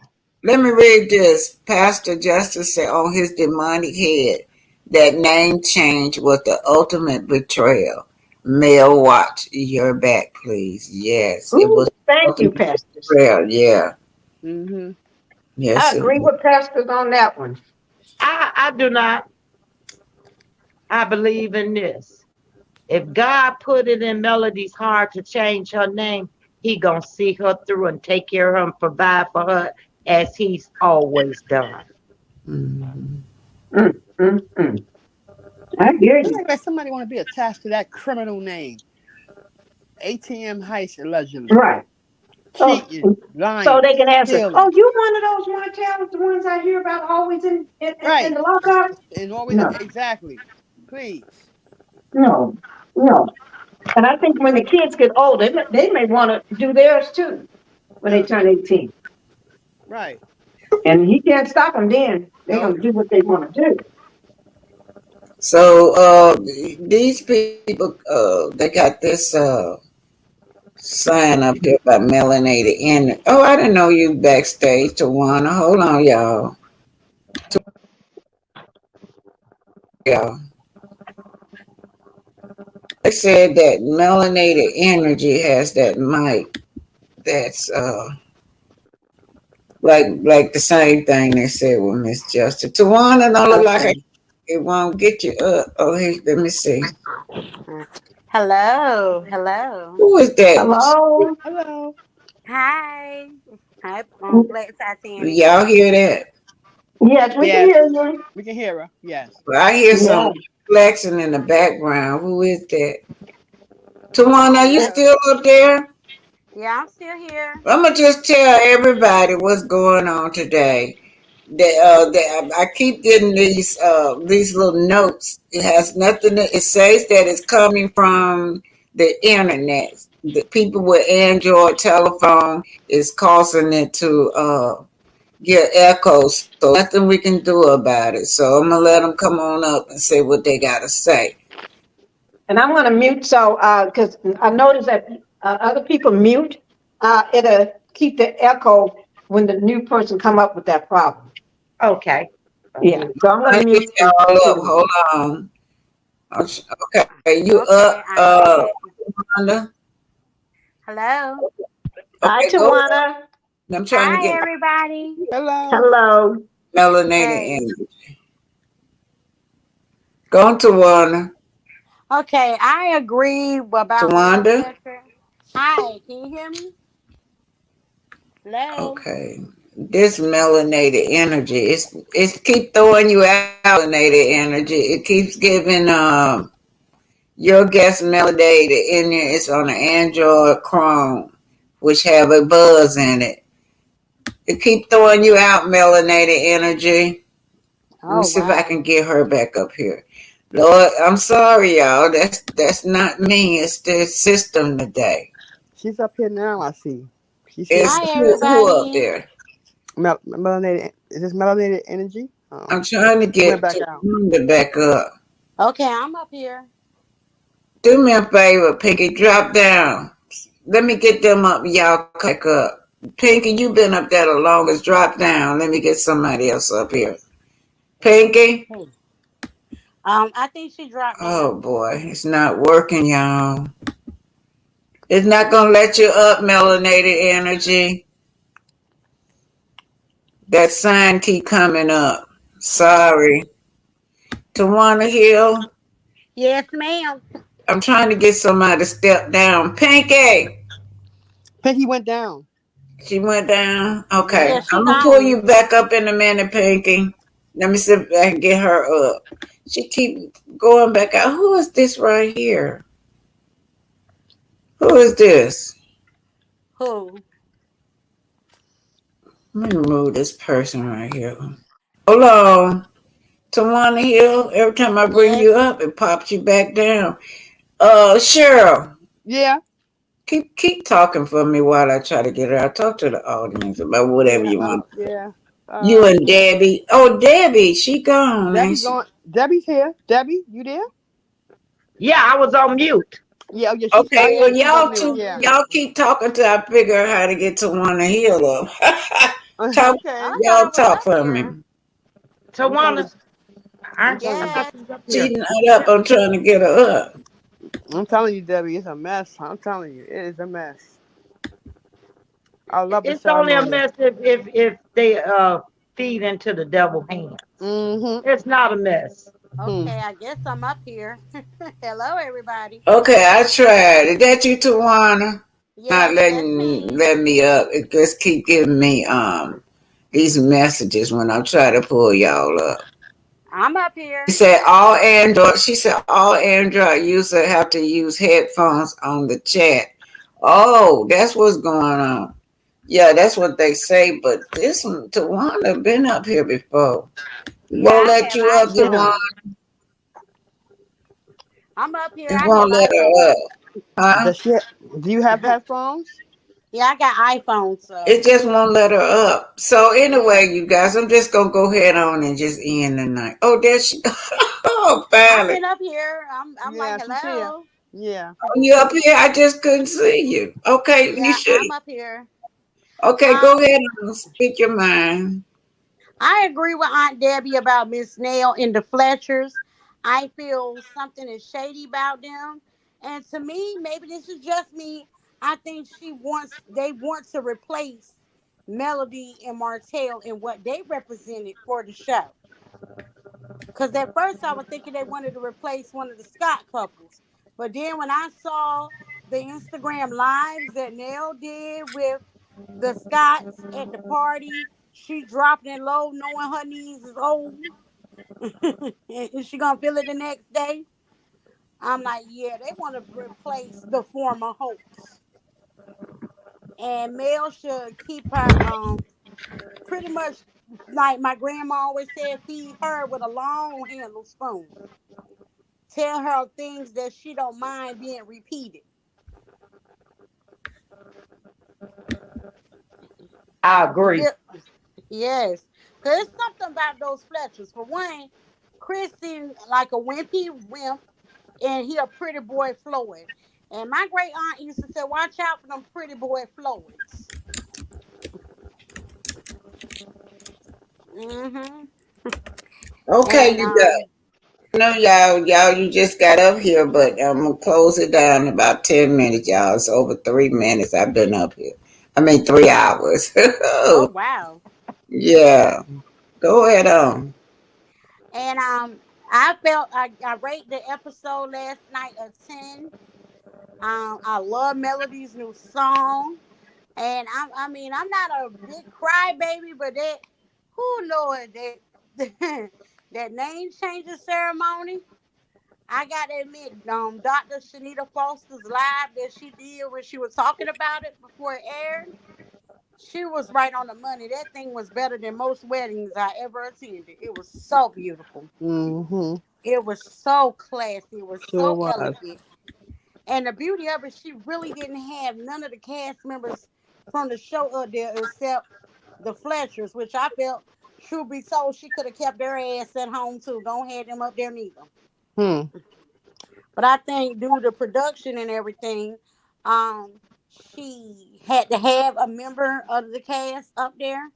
But I probably would have took a chance on Kiki, and I mean, that's Okay, just me. okay, you guys can say y'all final words. I'm getting ready to go.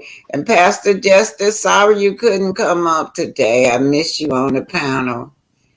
All right, Debbie, what you got to say? It's y'all final words, everybody. I thought it was good. No Scots, no Martell. The show was refreshing. I enjoyed the ceremony. I think it was just absolutely beautiful. It was just beautiful. And I just think they need to get rid of them Scots, get rid of Martell. They can let Tiffany go, put Stormy on some other show. And, they need to switch the cast out. They need a new Yeah, beginning. And yeah, that's what I think about that show. yes. Okay, Cheryl. I agree with Debbie. Get rid of them. Let Melody bring some people on there of black excellence. That's really all I gotta say. And thanks for letting me come up, Miss Black Titanic. Yeah, black excellence is what we want to That's see. right. That's right. Okay, Tawana. Okay, my last words is a reason that CK has been very quiet, pretty much on standard mute. A new company brought out Discovery, and so Carlos King and Kingdom Ring's job is on the line. They done fired three of OWN's top executives, and word on the curb is they looking at possibly replacing Kingdom Ring and Carlos King with Melody and her production company, which will be another big added bonus to her and her family.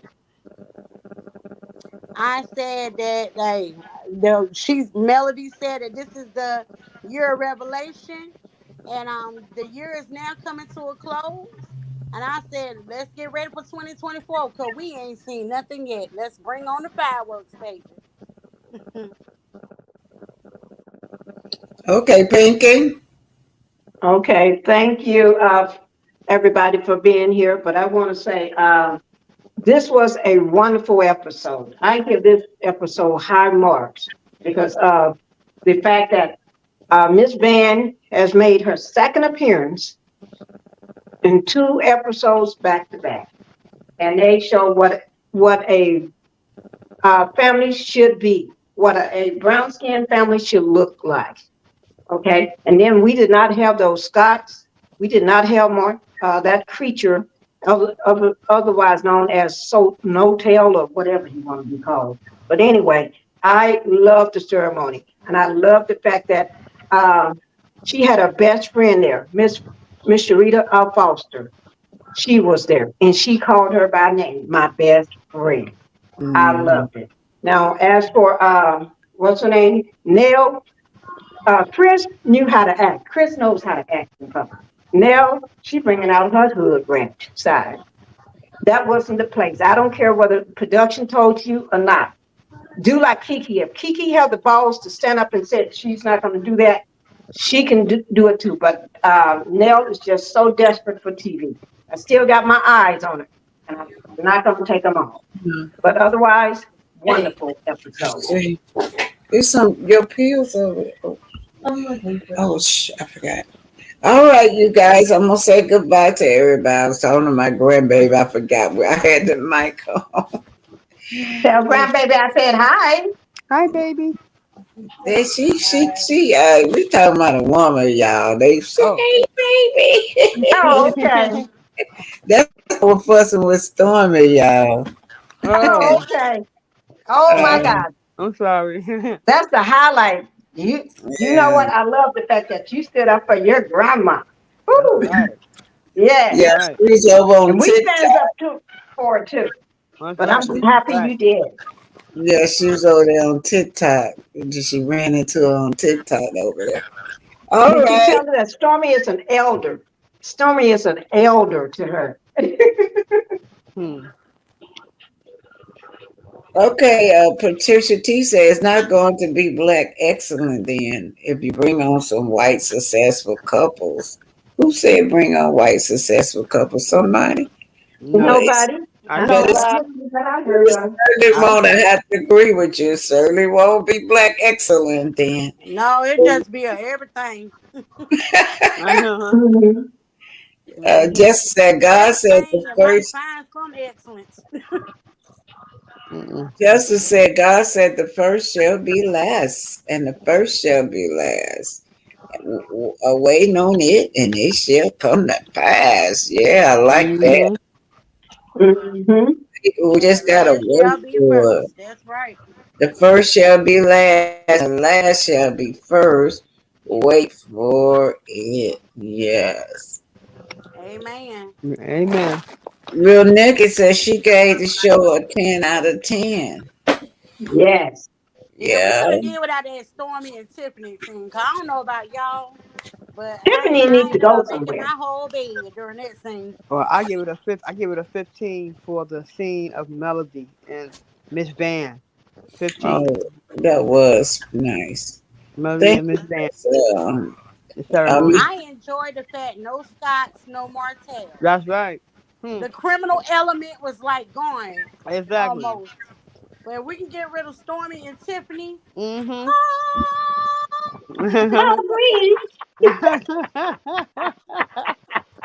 I y'all don't pay me no mind. Miss Black Town Tate already I know I'm a agree little with you though. messy. Me too. Huh. I'm a little I do messy. too. So, but haven't It, it was anyone it noticed was that we something it haven't was heard from something about Wanda?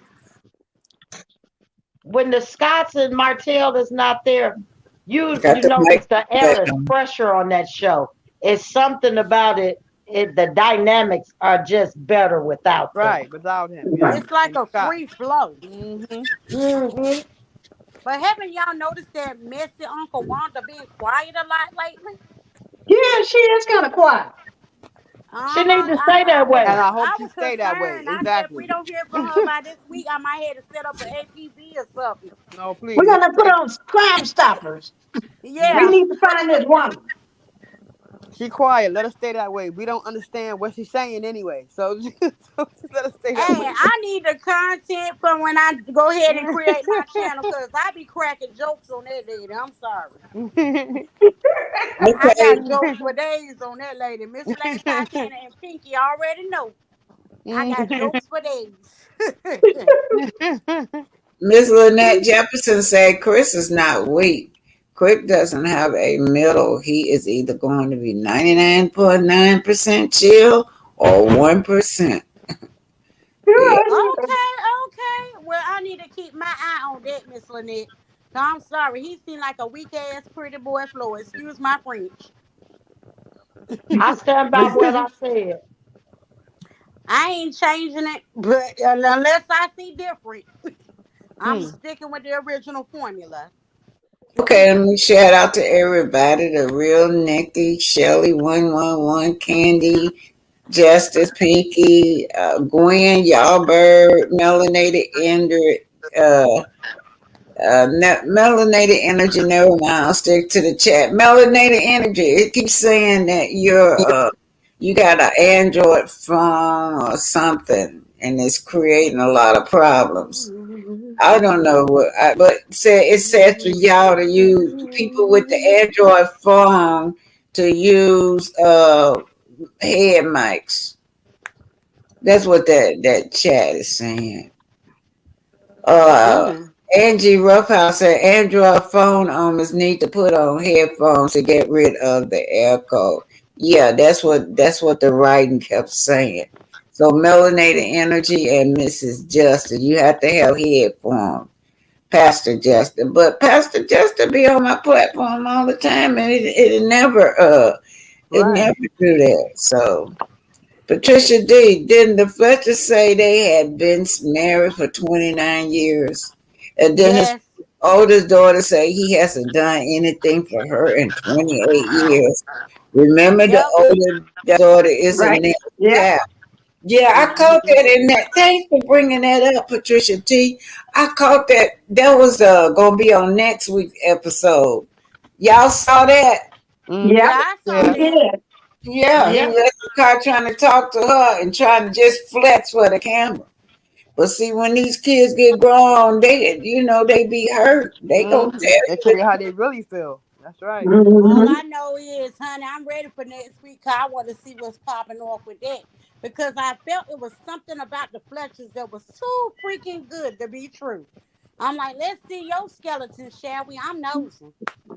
Well, I mean, that's a real. That's to me. They showed a real family. I mean, Yeah. they showed a real family. Y'all know that's how we do. So y'all always got some child gonna be more mouthier than the other child. Gonna mouth back Oh off yes, at you to Lord. the end, y'all. When they get to be teenagers, especially, they'll mouth off at you. But yeah, that I was kind of feeling something was wrong with that picture with that older girl. I was feeling that. The two oldest one really from both sides to me.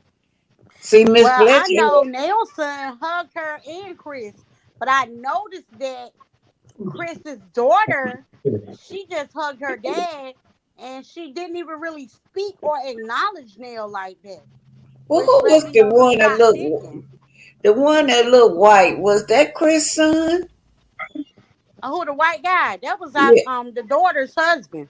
Oh, okay, okay, Yeah, that was Alexis' husband, which okay. let me know something ain't right. I'm like, wait a minute. Oh, he must have been such a bad parent. She like, fuck this. I don't even want to deal with my culture for a significant other. Which I kinda understand. I really do. If he haven't did nothing for her in 28 years, he just came back in her life 1 year ago. Pretty Ooh, much.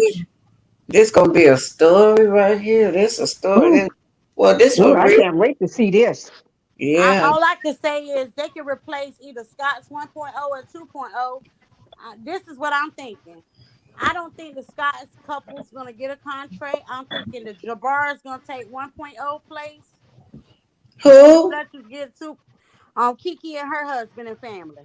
Oh, okay. The Jabars. I think then again it could be the Fletchers taking 1.0 place because they got a juicy story right there, and then the Jabars taking 2.0 place, which they even got an equally juicy story. I was wondering And what are they gonna bring Fred in too, and his wife. Fred married? I thought he was single. Oh, I don't know. I don't know if he married or not. I thought he was married. The I way he mean, traveled he's around with kind of Martell and attractive. stuff, all in London, I thought he was single too. Yeah, he's kind of attractive, but by him being friends with Hotel made him like, oh. That turns me off right there. And Right. I then wish they I get heard rid of he's a Martell. preacher. Then I heard Fred is a pastor. Okay, Well, y'all. pastors do crazy things. I'm You gone got for that right real, there, y'all. Jamal Bryant. Bye. Toki Monkey said Chris should. Toffee said Chris should have talked to Hotel man to man. Yeah, still on the phone. And was he on FaceTime? I believe. Yeah, they Well, was on FaceTime. I was disappointed to hear that because Chris, that's the weak way of going out. I'm too scared to meet with you, so I'm gonna talk to you on the I phone. feel like this. He need to go ahead and roll up on him with the U.S. Marshals, kill two Thank birds with you. one stone, get his ass out that house, Mm. and knock and buck on him about how he knocked and bucked on his wife.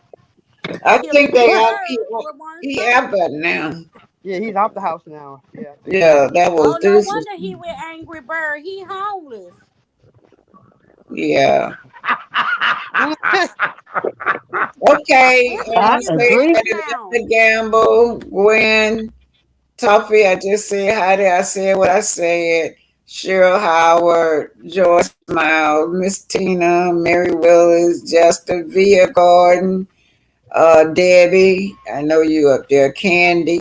Now, you guys, hopefully next time I come on, Greta Lee, the internet been to resolve this issue. So I apologize to the people that couldn't get up, but indeed, it's the internet. Yep, All right, it is. guys. Good night, and thank everybody for being here. Did I put my? I didn't put my cash app up there, but y'all know my cash app is just Black Titanic. Thank y'all. If y'all sent me some sticker cash app. Thank y'all for being here. New members, old members. Good night, everybody. Good night. Good Good Good night, night. Good night, everybody. Love you guys. too. Good night. Y'all Good have a night. wonderful Good night. night. Y'all have a Bye wonderful bye, night. Black Good night. Titanic. Bye. Bye. bye. Bye. Bye. Bye Have bye, a blessed guys. night, Bye. everybody. Okay.